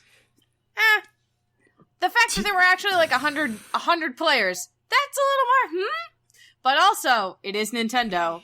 They don't want real guns. I don't know. Nintendo wants to confiscate your guns. It was definitely a surprise, and it was lit when it came out. Yes. It could have been a flat experience, and, like, it is not present day. And to be honest, like, it's still Tetris. That's definitely true, which means they don't have to do too much to, like, keep the experience interesting, but they're doing what they need to. It's still a solid game. Now, technically, it's not free. So it's one of the few battlers that isn't, because you do need Nintendo Switch Online to play on Tetris 99. But, like, outside of that, like, it doesn't really belong in the Game of the Year conversation. But it's definitely a big deal when it happened. And it was really surprising when it did and what it meant. Can I offer you Yuppie Psycho in exchange? I don't know that you can. Really? Yeah. Okay. Yuppie Psycho seemed really fucking cool. No, it is really fucking cool. Yeah, I know. I don't know. No, but the thing is, this is just because of the category that we're in right now, which is biggest surprise. Mm-hmm. I was not surprised that Yuppie Psycho was going to be good. I saw its trailer, and I knew immediately it was gonna be sick. And then, I watched the art, and then I listened to a bit of the music, and when it was in my hands, it was really fun, and it had some legitimate scares and fun, like, secrets to explore, but I wasn't really surprised at the quality or the fact that it existed. So, like, in this case, biggest surprise is not a statement of Yuppie Psycho's, like, value as a video game. It is excellent. It is spooky, it looks great, and sounds even better, but I knew that's how it was going to be the whole time. Okay. Then yes, you may offer me Yuppie Psycho. Thank you. Does anyone care if I cut Wargroove? Not sure you're going to find much in the way of Wargroove defenders here. Fair enough. Wargroove is cool. It was a surprise to me because, like, people still make Advance Wars games, and that was sick.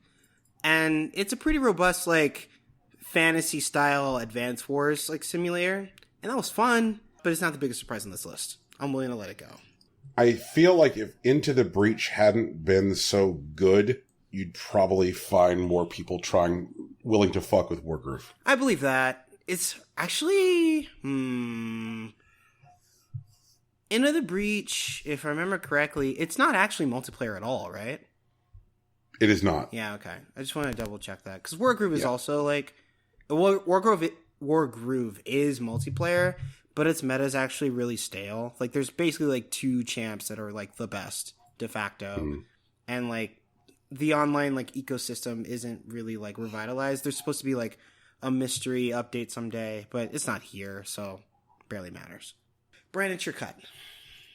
All right. What is World War Z doing on this list? World War Z was a fucking good zombie game. That's why it's on this list. And... So, World War Z had zombie, like, hordes that were actually scary. As opposed to just like, fuck, here they come. It was, oh shit, we're screwed. Like, and like, a lot of zombie games don't get that right, I feel like. Where, like, so I don't fuck with zombies because I don't fuck with zombies. They give me bad dreams, and I don't like them. But, World War Z gave me, like, legit nightmares to the point where, like, Alex literally cannot turn it on while I'm home. It was bad. It's scary. They're scary zombies. They're groups of scary zombies. They're gonna kick my ass, and I'm gonna die. There's no getting around it. I am doomed.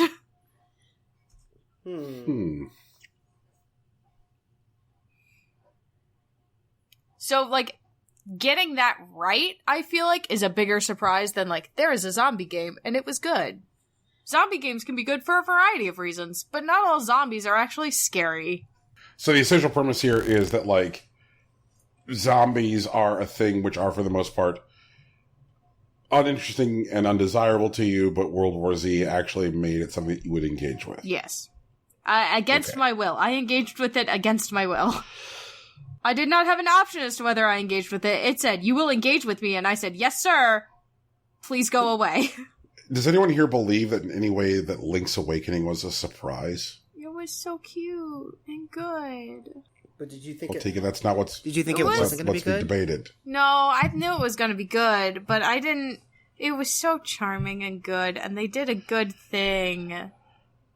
They took the old IP and they refreshed it in a way that really, really worked.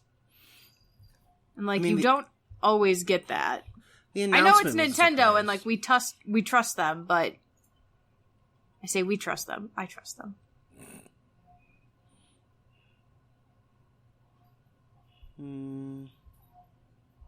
It's okay. I understand if you don't agree. Well, I just think that like, the grounds on which Yuppie Psycho were cut were like, well, in that case, these guys shouldn't be here, sort of thing. Right. I understand. I understand I'm cool with it, is what I'm trying to say. She's cool with it. I'm cool with it. I get it. I get what you mean. Cool. All right, then there we go. Teagues, you're up next. I am up next. Up. Baby Bean, I know, I'm sorry. He's sleeping. I'd like to cut, let's see. I'd like to cut, Slay the Spire. Is everybody cool with that? I'd like to cut it. No argument here. I'm tired of seeing it. You're tired of seeing it? I've seen it so much. I don't know, It's a roguelike. Alex has like 400 fucking hours in it. I'm tired. But it's also a deck building game. It's a roguelike deck building game. Yeah. And Alex has 400 hours in it, Brian. I've seen it so much. I'm willing to accept a substitution. Actually, I'll also say, I'll just cut World War Z. It was alright. I don't like that either. I don't like that thing either, but I think I don't like that thing more. Okay. I don't like zombies. Zombies don't like me. Or arguably, zombies do like me a lot. I want them to go away. Brian, what were you going to say about Slay the Spire? I am, for the most part, tired of roguelikes and roguelites. Like, it is a thing which has to be executed at the absolute very top level in order to not make me hate it. Sure. There have just been so many of those games, and most of them do not understand that in order to make a roguelike satisfying, that dying has to be fun too. And so instead what you just get is like hours and hours and hours of frustration, 20-minute burst of hope, and then hours of frustration again, which is ultimately not fun and is what has ultimately soured me mostly on the genre. So that all said, Slay the Spire gets that, like, dying has to be fun and that success has to be frustrating, which is a weird thing. Because there are times where I would complete a run on Slay the Spire and, and get a clear and then go, I could have done that better. I could have done that a lot better. Maybe if I tried to build in this direction, like, I would get better results. And so, like, I experienced something which I didn't experience often in roguelikes, which is having runs where I died feel more fulfilling than runs where I got a clear. I'm just curious. Yeah, because I would have runs where I died, but I'm like, oh, I'm on the right track here. I just need to like do these kind of changes or make these kind of tweaks, with the deck, and I'll get what I was looking for. So that was very satisfying. Like I liked the idea that like it knew that you had to be able to experience satisfaction with death and frustration with success. And there's enough of being able to control your destiny in Slay the Spire by the way it lays out its map with its like forking paths, that there is still a measure of this sensation of control, which isn't something that you necessarily experience like a Dead Cells or a Spelunky. Because with those, just when you move on to the next map, you're like, that's the way it is. But with like, say the Spire or like a Hand of Fate, then at the very least, there is a decision of yours that you can blame. You can be like, well, I didn't have to come this way. Like I did this to myself. I made myself a fool. Exactly. And a lot of times, like, deck building games just end up taking forever because all of the best builds are things that are like demand endless like reshuffling or adding new cards to the deck in combat. And this doesn't really do that. So like in addition to like mastering all these things which are hard just in general, from roguelikes, also getting the things that are hard about deck building, and also incorporating like persistent effects which are ongoing from battle to battle in a card game is a very fascinating idea. Mm-hmm. So like Slay the Spire really fired on all cylinders for me. There was definitely a reason I kept on coming back to it. Okay. The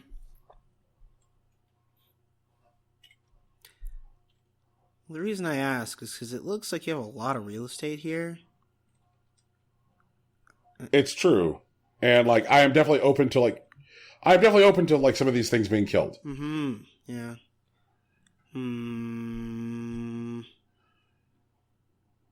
How would you feel about letting a Plague Tale Innocence go right now?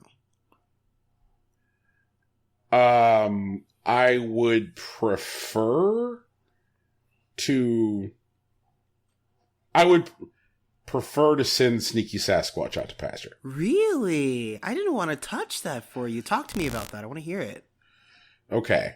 I think that by saying I would prefer to send Sneaky Sasquatch out to pasture, what I actually have to do is talk about Plague Tale Innocence. Sure. Because that's the thing that you're saying, like, let's kill this. A Plague Tale Innocence, I don't think anybody expected that game to be competent, let alone excellent. Which is, a very surprising thing. Like, the developer, Asobo Studio, their history is in like ports and like kids games. Like I want to make sure I don't undersell this. Because like the stuff that they had done prior to this. Okay, here we go. So before Plague Tale Innocence, here's some things that they had done. Support work on Zoo Tycoon. Support work on Disneyland Adventures. Support work on Recore. Support work on Monopoly Plus. Support work on Toy Story 3 for like the PS3. That is a heck of a repertoire right there. Yeah, like support work for Garfield, A Tale of Two Kitties. Here, that was great. I'm kidding. Don't quote me on that. Right. So, like, they didn't really have a history of, developing their own IP or even being, like, the lead developer on games. They were a studio that had never been the lead developer on something. They were always coming in and mainly doing, like, mercenary or support work. Mm-hmm. Like, hey, we need to get another bunch of bodies on something. And so this was their first game as a lead developer, even though they were a studio that was like 16 years old. And their first game as a lead developer is also their own IP, which means that they were creating characters in-house, writing a story in-house. Like, from the ground up, this was their game. And it's fucking radical that just out of nowhere is this, like, really thoughtful and beautiful story about a brother and sister, and the horror of the plague, and just some, like, absolutely amazing set pieces and really, really satisfying stealth gameplay. Like, A Plague Tale was easily one of, if not my favorite game of the year. Mm-hmm. And if you had told me the people who did fucking cleanup work on Garfield, A Tale of Two Kitties, are going to make one of your favorite games, like, it absolutely, I would say no, fuck off. It's a big jump, yeah. Look at it. Yeah. And also, like, I think it is resonant because a studio which has a history of doing work for other studios, putting out a game that shines, I think additionally resonates with me because friend of the show and sometimes guest of the show, who works for a studio that does a lot of work for other studios and sometimes does their own stuff. And so, like, I definitely felt like, it's like, man, like, I love seeing success from studios that, like, mainly do contract work. Mm-hmm. I mean, it's a good model if it ever ended up really working for everyone. Yep. Okay. And I think that the reason I'd be willing to cut Sneaky Sasquatch is that, like, while Plague Tale Innocence had negative expectations going in and then turned into, like, one of my favorite games of the year, Sneaky Sasquatch had, like, nil as far as expectation. Like, I didn't really expect much. Okay. Like, it definitely exceeded it a lot. Mm-hmm. In fact, I really, really like Sneaky Sasquatch, and right. So, telling me, like, okay, well, I'm a game which is equal parts like Hitman and Animal Crossing. All the while, there's a Rascal Raccoon which keeps on, like, unlocking Metroidvania components. Like, fuck, man. Like, I don't know what to tell you. Like, they're both really good games, but there's got to be something here that we can kill. Grindstone. That makes sense. Let's kill Grindstone. Okay. Let's kill Grindstone. It's gotten its... Right. And I think the reason that we kill Grindstone is the same reason that we killed Link's Awakening. Mm-hmm. Which is that the developer on Grindstone is Cappy. And Cappy doesn't make bad games. Brand's a true believer. Right. So, it's like Nintendo doesn't have a game with a glitch in it. Tegan.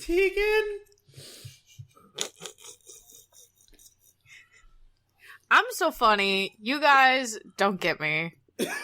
Whatever, fine. I'm over here cracking jokes and you're like, oh, she's serious. No, I'm not fucking serious. Alright. That's fine. We can cut Grindstone and Bran gets the next cut.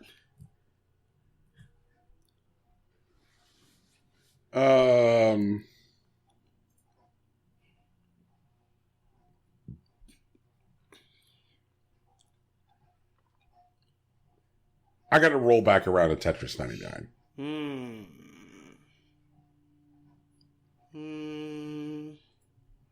On the grounds that, like, Tetris is fundamentally satisfying. Mm-hmm. And that when you say, like, okay, what about Tetris plus Puyo? Tetris is satisfying. Or you say, okay, what about Tetris plus, like, satisfying, melt your brain visuals and music that will leave you like a puddle of a person. Psychedelic Tetris. I think might have been sufficient. But then, like, Tetris is fine. And then you're like, okay, what about Tetris as a battle royale game?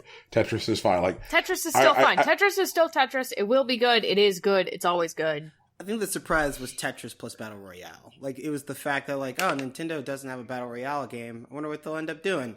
And it turns out... It's Tetris. Tetris. Like, that's what it was about. That's the surprise. It was the choice of doing, like, Battle Royale in the style of Tetris. Well, they definitely had other options. We definitely dreamed up a Splatoon Battle Royale on this show. We did, and it was fucking great. And, hey, Nintendo. Also, I'm still really looking forward to Fall Guys, which comes out next month, I think. Which is, like, Battle Royale platformer, where, like, you're not trying to eliminate each other, but you sort of are. But you're trying to get to the end of the map. And, like, Nintendo definitely could have done something like that. Like, that's an easy thing for Mario, Yoshi, or any of them. We already had, like, 1 billion Yoshis on a single screen before in Yoshi Story, so. But it's Brian's cut. I don't have a lot of leeway here. Can we cut the other Battle Royale on this list? Apex Legends? Yeah. But word to the wise, I think that the argument for cutting Apex Legends is similar to the argument for cutting Tetris 99, which is that, like, the developer's pedigree. Like, sure, there were things working against Apex Legends, like being published by EA. And jumping it to a nearly saturated market. Yeah, being a free-to-play... Okay, now I'm talking myself into saying that, like, I think Apex Legends should stay around longer. Mm-hmm. Being a free-to-play battle royale in a saturated market published by EA, even though the developer has a hell of a pedigree, that would one reasonably believe with that working against it, just being a Respawn game was enough to pull it through? I think it wouldn't have been super unlikely, but I probably wouldn't have bet on it. And, like, Apex Legends is surprisingly good. Even present day, like, 2 years later or whatever? I'd say, I think we're at 11 months, because it came out in February of last year. Yeah, you're right. February, excuse me. Yeah, we wouldn't even be talking about it if it came out last year. Holy shit. Yeah. Yeah, so, like, it's definitely a surprise. And it definitely could have just fallen by the wayside, but it definitely did enough to distinguish itself and create its own experience, which I think was really cool. But again, I don't think I can talk Brian into cutting Sneaky Sasquatch. So I need to figure it. No, you could. You can talk me into cutting Sneaky Sasquatch, but, like, I guess what I'm saying is that, like, if you want to talk me into cutting Sneaky Sasquatch, like, then just realize that, like, I think that there are arguments for cutting Tetris 99 eventually. Like, sure. I don't think Tetris 99 belongs in whatever the last three look like. Mm-hmm. So, like, if the idea is that cutting Sneaky Sasquatch now increases its likelihood of living, like, realize that, like, I'm coming for it. It's real. Message received. Okay. Taking it's your cut. I'm gonna cut. For anyone at home that doesn't have access to the show doc, there are 7 games left. Baba Is You, Apex Legends, Control, Slay the Spire, A Plague Tale: Innocence, Tetris 99, and The Outer Wilds. I think I'm gonna cut Apex Legends. No argument here. That was easy. Bren? Okay, it's gone. Okay, so at this point, I'll cut Tetris 99. Just want to be the one to do it. That's fair. Bye, Tetris 99. Probably play in a little while. There are bigger surprises out here, but I'll be back soon. Brian, it's your cut.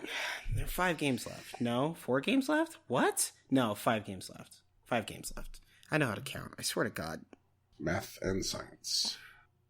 I think now is the time that we cut Baba Is You. What? How? What? Brian, no. Brian, wait. Brian, no. Brian, what are you talking about, Brian, man? I think we both disagree on that. I don't think you're right.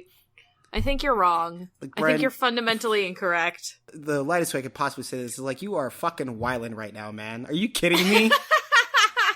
Baba Is You is like one of the most surprising games I played in my whole goddamn life. Did you even see the thing that I posted on Tumblr when the year flipped over, where it was the year is 2019, and then he slid the little thing up that said the year is 2020? That was cute. Brian, like, Baba Is You is like, if nothing else, is a game literally made of surprises. Okay, fair enough. I guess what that means is that I've now reached the part where this is hard. Sure. Now this is hard. This is hard. We've done it. Brian is suffering. We did it, everybody. Okay. Then... He said that for real. Let's cut Baba Is You. The biggest surprise. Oh my god. All right. Oh man. Okay, I'm back. All right. I'm all right. Then maybe the move is Control.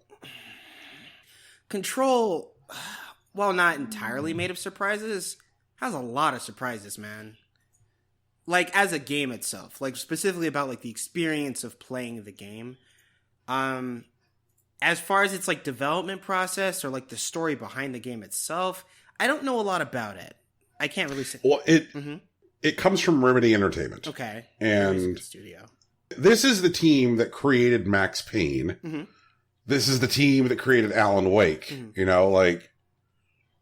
So, is the team that created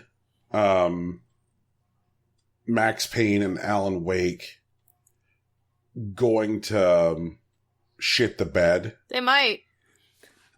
Bitch, they might. It's still unlikely. But even so, like, if we look at the game that Control is, which, oh man, I hate doing this, so I'm not going to do it. But if we look at the game that Control is and the experience that it presents, I have two questions. One, do you think that the game that Control is indicative of the style of like Remedy specifically? Like, I mean, there's still guns in absolutely. it. But like, Control is replete with like Remedy earmarks. Like it a lot of the stuff that even happens with some of the combat enhancements that you get in Control feel like things that have happened in, like, you know, Quantum Break or Alan Wake. Like Quantum Break's a bit of a deep cut.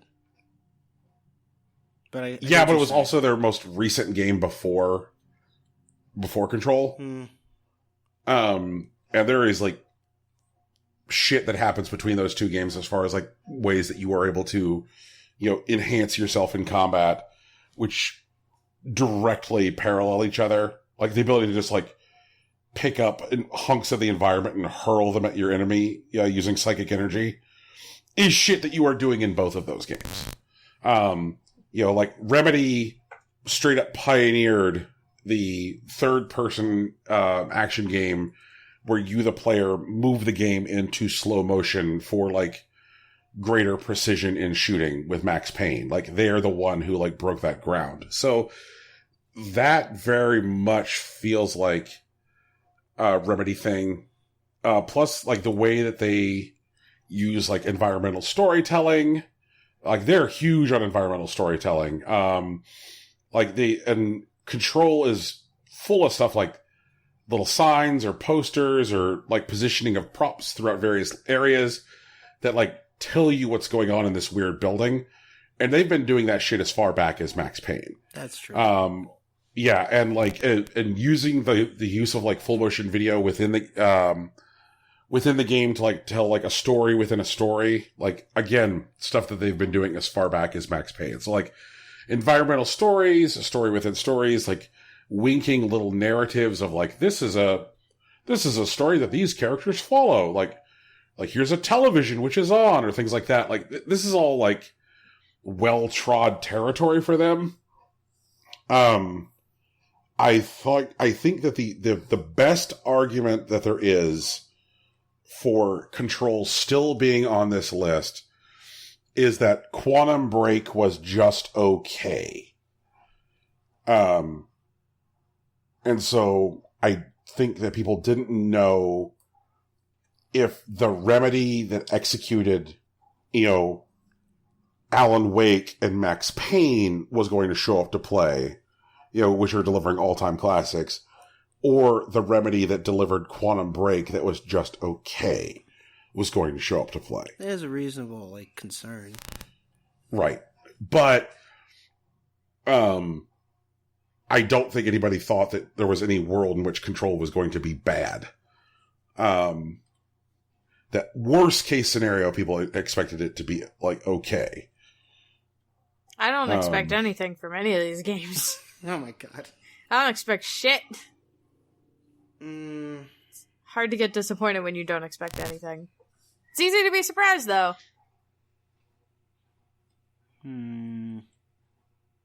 Rocky? I'm thinking. I withdraw my defensive Control. So you want to cut it? Yeah. It's cool if Brian cuts it. That's all my right. position. Tegan, you have the last cut. I have the last cut. So it is between Baba Is You, no, Slay the Spire, Plague Tale of Innocence, and The Outer Wilds. Somebody talk to me about Outer Wilds, because I didn't play it, and I keep getting it mixed up with The Outer Worlds, and that is not it. The Outer Wilds is if somebody sat down and said, okay, look, what if there was a video game that is what people expected No Man's Sky to be before it launched, and you fused it with Majora's Mask.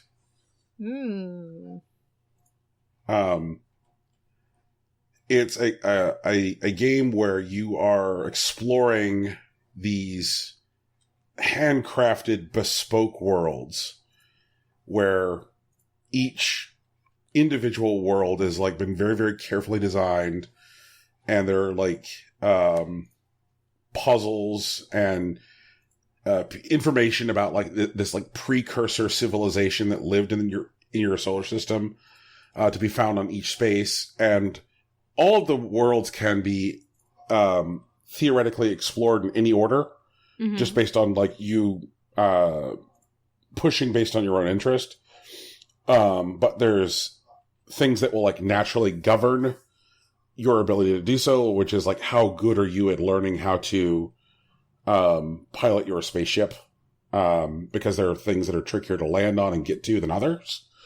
And then what happens is every 20 minutes, the sun in your solar system goes supernova, and it then starts the loop over again. So there's things like your character, not you, your character becoming aware of the loop. Okay.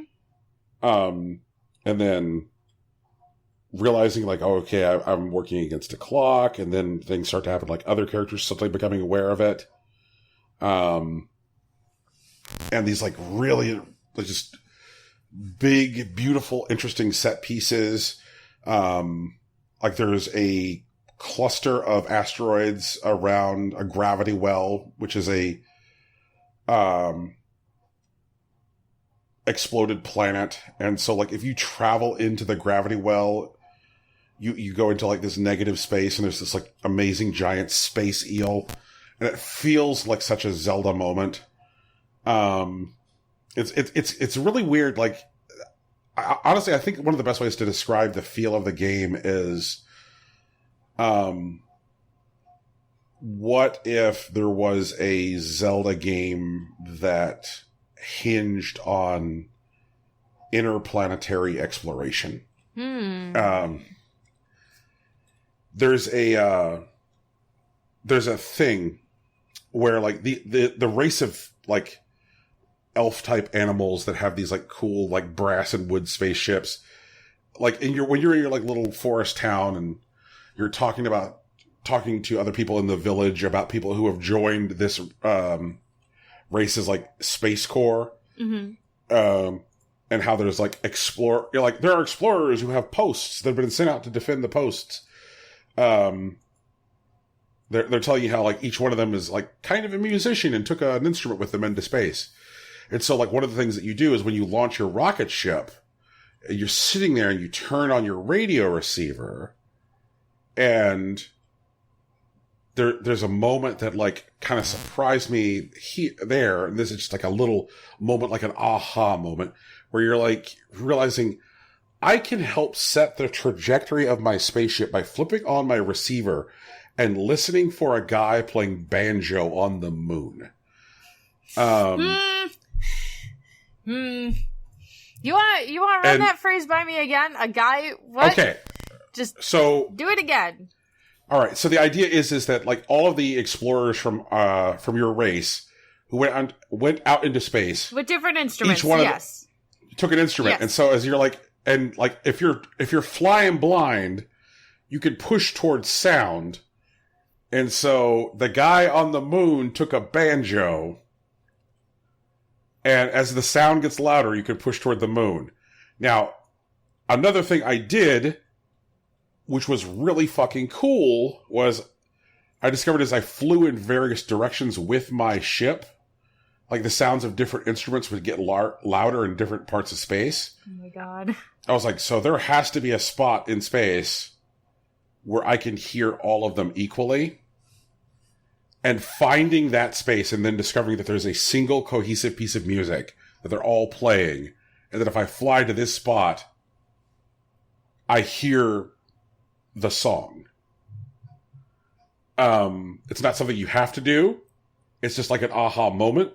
And this is a game which is full of aha moments. You can conceivably, air quotes, finish the Outer Wilds without seeing nearly everything. But it's a game that like invites you to keep on coming back to see new and weird shit and wild shit. Like, even the planet that you come from.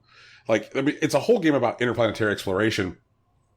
And so, like, the natural inclination of the player is to, you know, as soon as you know how to take off in your rocket ship, take off in your rocket ship. But your race of people is from, like, this canyon with incredibly tall walls where like there's no natural easy way to get out of the canyon on foot. And so the first moment I realized like, well, why don't I just explore the rest of my planet? Why don't I fly the rocket ship out of the canyon and then like land on the edge of the canyon and start exploring? And then discovering, holy shit, there's a ton of stuff which is important on my own world that my people don't have access to. It's really wild in like the way that it delivers information. And even though other games have tried to fuck with like time loop mechanics before, this is the first one since Majora which feels right. Got it. Okay. In that case, I'd like to cut Slay the Spire. Sold. Did it. Why didn't you just tell me it was a fucking Zelda game? That would have made me play it. I don't understand why you guys don't get, like, if you tell me it's like Zelda, I'm gonna try to play it. What the heck? I do want to say it's not exactly a Zelda game. Yeah, no, it's. I think that the Zelda game it has the closest relationship with is Breath of the Wild, but I think it definitely has a strong relationship to Breath of the Wild. That's also a game I fucking like. That's a Zelda game that I really fucking like.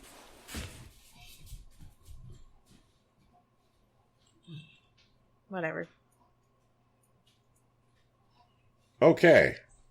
So I think we got 3 left, and now we just need to pick a winner. A winner! I win! I do it. Well, that was the last cut. Now we gotta figure out which one is actually the biggest surprise. Tegan wins. The biggest surprise is Baba is you. I'm pretty sure it's Baba is you, because once the biggest surprise is Baba is you. It's literally made of surprises. The whole thing. Start to The entire finish. thing is a surprise. Brian, are you gonna fight us on it? I'm not, but I did try to cut it earlier and like... No, it's because he wasn't thinking. He got outside himself. I've done it before. It makes sense. I forgot. No, it's the I'm not is like, it's one of those like, no, there's a game I prefer here, but I just don't have the energy inside of me anymore for that stuff, so fine. Okay. What's the game you'd prefer? I would prefer that it be a Plague Tale Innocence, but again, like, I don't have the fortitude for this, so Baba is you as our big winner. All right. So, the Hideo Kojima could not be here on this podcast, but in his absence, we will present 2019's biggest surprise, as judged by Impossible Coin, and it is Baba's You, with runners-up A Plague Tale: Innocence and The Outer Wilds.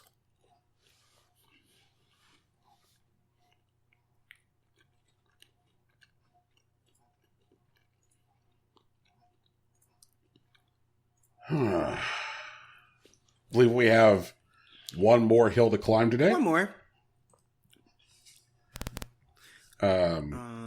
There is something I would like to strike on just rules grounds when we get into it, but we'll get there. Sure.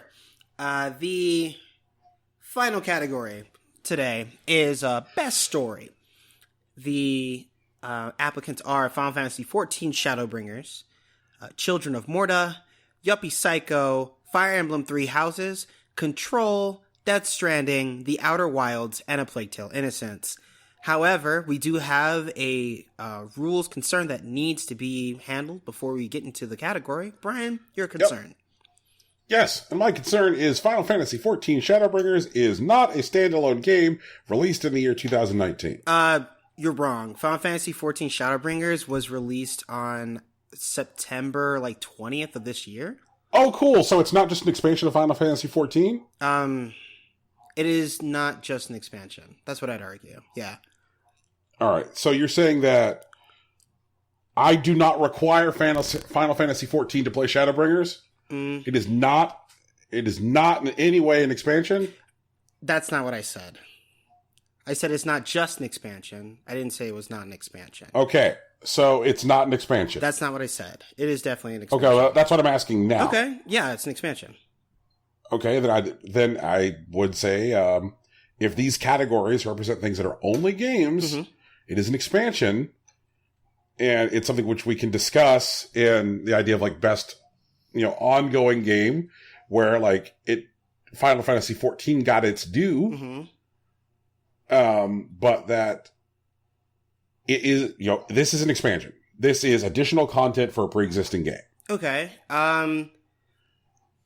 Then what I would suggest is a small compromise.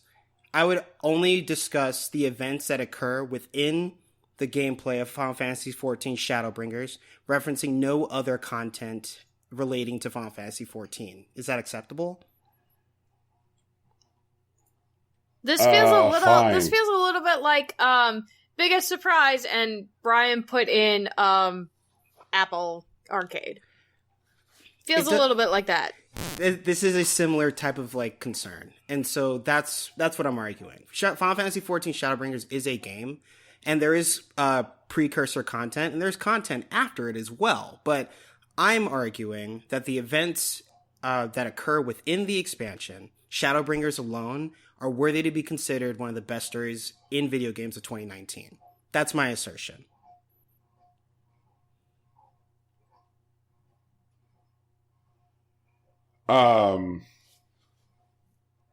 Fine.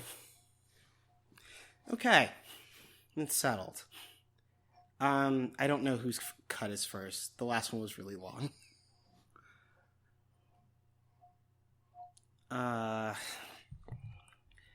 Okay. Who did first old game? No, I did, right? Because I tried to cut Hearthstone. And if that's true, then that means Brian got first cut on ongoing. Tegan got first cut in Surprise. So I get first cut in Best Story? Does that sound right to everyone? Seems correct. Okay. I'd like to cut Children of Morta. I added it to this list when I was in a much more interested state about the story. It didn't get to the whole thing. I got to the whole thing and it didn't make use of its potential. I'd like to cut it here. Okay. Tegan, any objection? Nope, no objection. All right. It seems well understood as far as cutting goes. Noted. Okay, so Brian has next cut. I already know what Brian's going to try and cut. I want to hear it. I guess I'm going to try and cut Fire Emblem Three Houses. What? Wait, that's not what I thought you were going to try and cut. What the fuck? No. You can't cut Fire Emblem Three Houses this early. No. Honestly, you can have Yuppie Psycho. I really like the story of Yuppie Psycho. It's incredibly relatable, and it has its twists and turns. But Fire Emblem Three Houses is a better story. Fire Emblem Three Houses is a more involved story. Also that. And while there's no right way to play it, there's definitely a right way to play it. Oh my god. Well, Like, each story, each run-through gives you different information that expands upon, like, the actual story until you get, like, the final true end where everything makes sense. mm-hmm. And it doesn't matter because Edelgard was wrong. I mean, she was wrong. She did have a bit of logic, but she was definitely wrong. What's the phrase? It's like, the risks that she took were calculated, but man, she's bad at math. But boy, is she bad at math. Brian, will you accept Yuppie Psycho in place of Fire Emblem Three Houses? Sure. Okay. T again? Alright.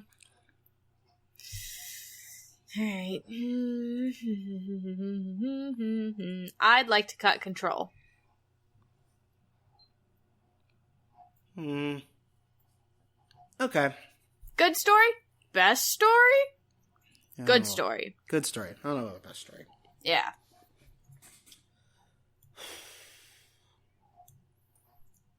This is where it gets messy. And I'm not sure if I want to do this. Here we go. I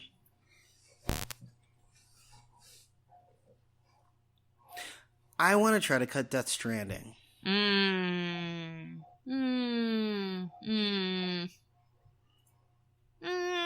Why? I'm not sure its story made the best use of its parts. I think the narrative was mostly designed about keeping you in the dark. Like, you basically got a hold of a couple of MacGuffins that solved the problem, and then the story was over.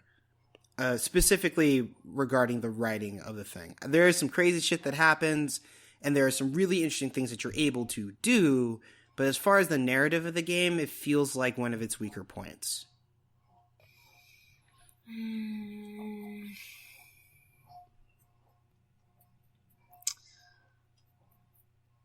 Yeah. Yeah, okay. Yeah, that seems fair. It's got a lot of neat, like, they put a lot of love into, like, the characters and, like, the side storylines that you don't get in a lot of other games, which I think is important. There are definitely, like, long stretches of story where it's like, I don't care. I don't care, I don't care, I don't care. Oh, now I care. Wait, shit. What did I just skip through? Because now I care again. So, like, fair. Fair call. Okay. Brandon, it's your cut. It's, the last cut? Yeah, it's the last cut. Yep. Okay, sure. And I would like to cut Final Fantasy XIV Shadowbringers. Oh, thank you. Fine, then just pick something. I don't think you can just concede that, Brian. I also think Final Fantasy XIV Shadowbringers should be cut.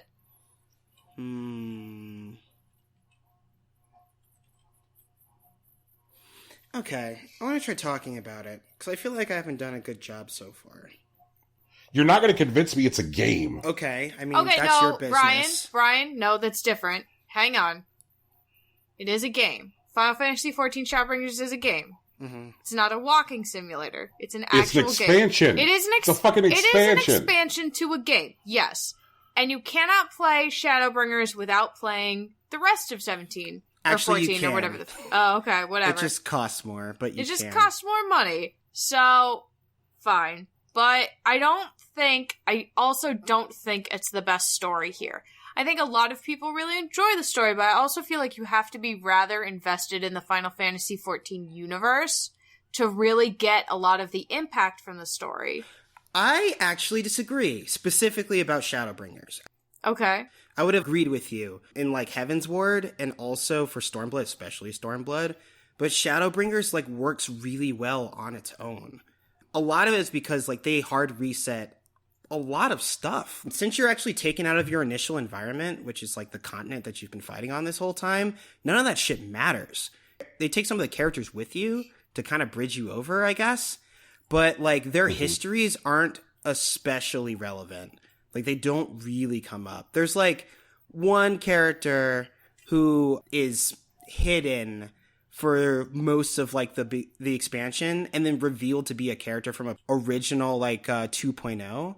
But even then it's just like, oh, you're here, and like that's it. And like then the rest of the story stuff is encapsulated in the game itself.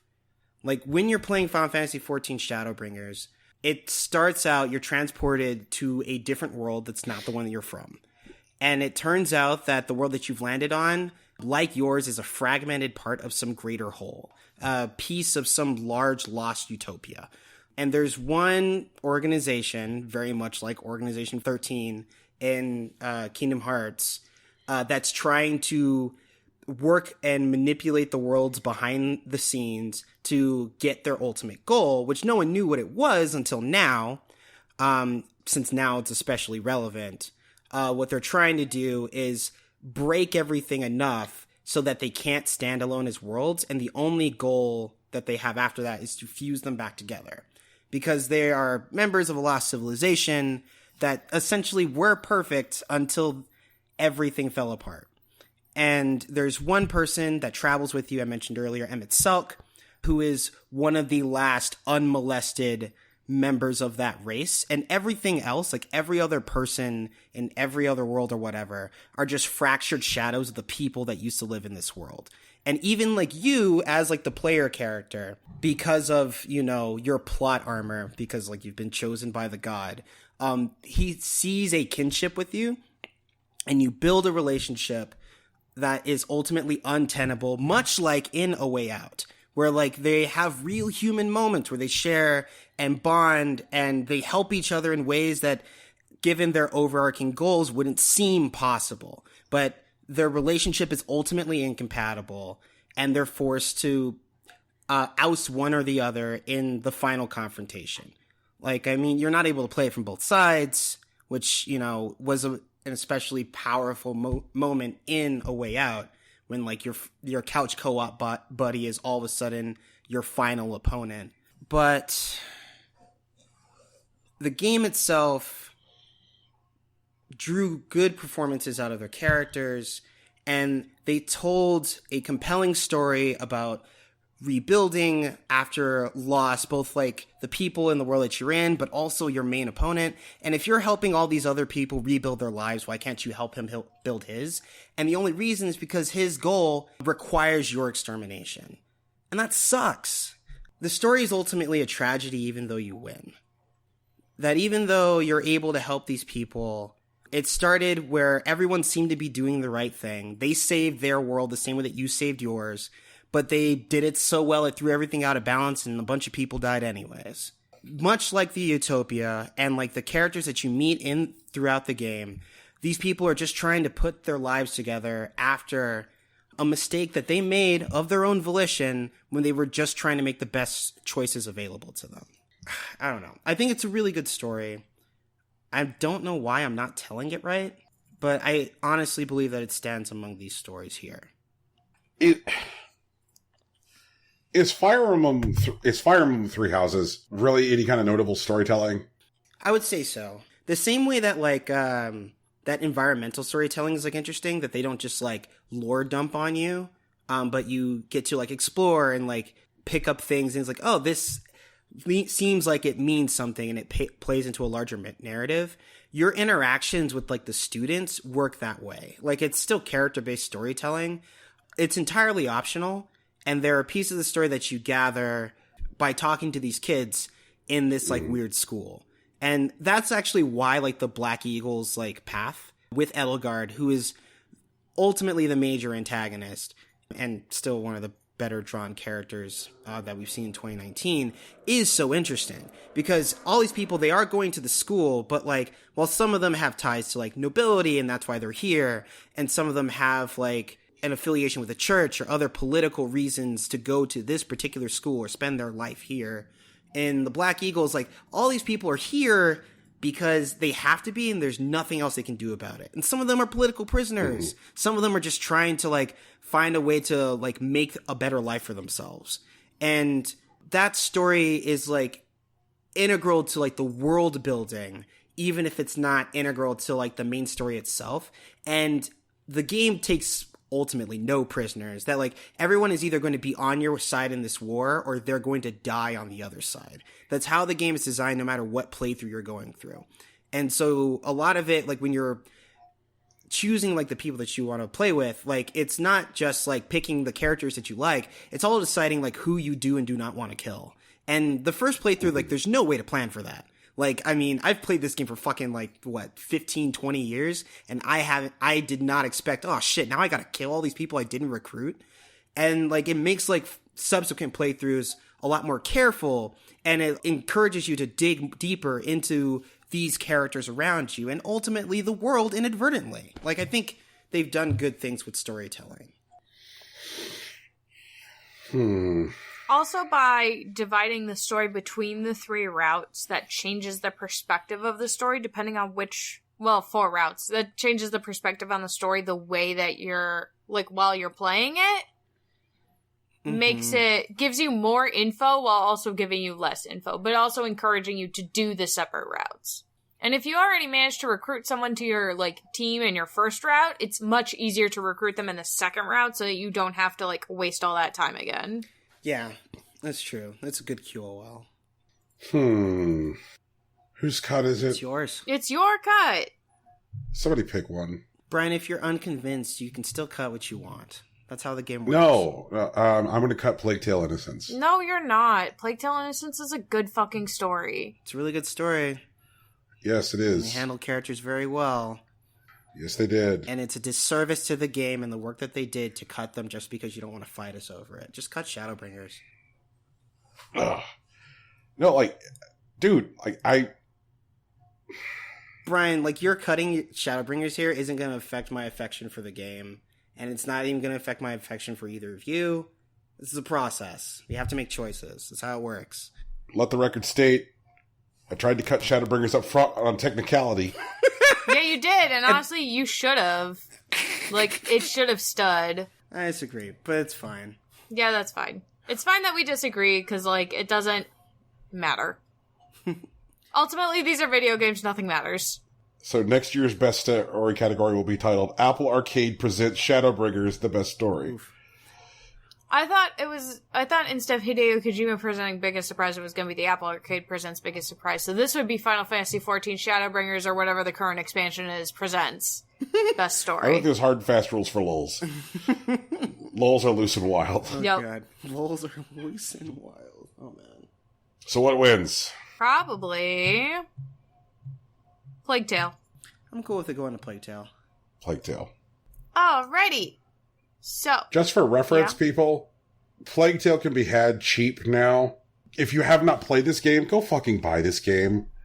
You can get it on Amazon for like $26 now. Like, there's no excuse. Like, if you have not played Plague Tale, do it. Don't be a trash bag. But Brian, we're trash bags. We're all trash down Oh, here. my God. All right. So the winner of our best story category is A Plague Tale Innocence, followed by Fire Emblem Three Houses and The Outer Wilds. And in fourth place, Apple Arcade. No, Apple Arcade is fourth place in Biggest Surprise. Apple Arcade itself does not tell a story. What if I told you that Apple Arcade was an ARG? Oh, shit. Oh my God. Then it should have been in Best Story. Wait.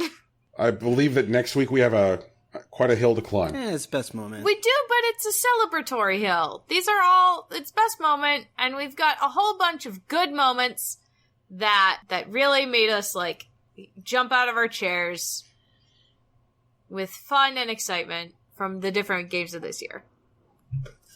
Cool. And there were some very easy cuts in that category, Brian, so, like, don't sweat it. All right. Brian, you want to run back today's winners? Yeah, let's do it. We started off this week turning our eyes to the past, where we selected our old game of the year, Super Mario World. Our runners-up were Hitman 2 and Hollow Knight. We then talked about the best game support in the form of ongoing game of the year, or games as a service. Our winner was Monster Hunter World. Our runners-up were Final Fantasy XIV, and is there another game which hasn't struck out? Hitman 2, Brian? Hitman 2. And then we had Hideo Kojima Presents Biggest Surprise. Won by Baba Is You, with our runners-up being A Plague Tale: Innocence and The Outer Wilds. And then we closed with Best Story, which was won by A Plague Tale: Innocence, runners-up, The Outer Wilds, and Fire Emblem Three Houses. We have a Patreon, and as at this time, I would like to thank our patrons. Yay! You go, patrons. Yeah, that's right. Thank you, Sach. Thank you, Joe.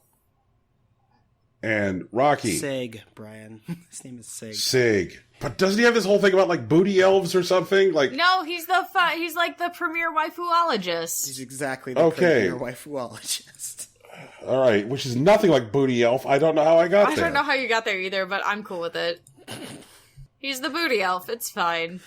Oh no, Brian's the booty elf today. So guys, this is our show. It's called Impossible Coin. We do it every week. Right now we're doing Game of the Year stuff, but we have a normal format, I swear. You can find our podcast where podcasts are found. We actually put our stuff on iTunes, Google Play, Stitcher, and Spotify. And honestly, if you let us review somewhere, we'd really appreciate it, especially if it was on iTunes.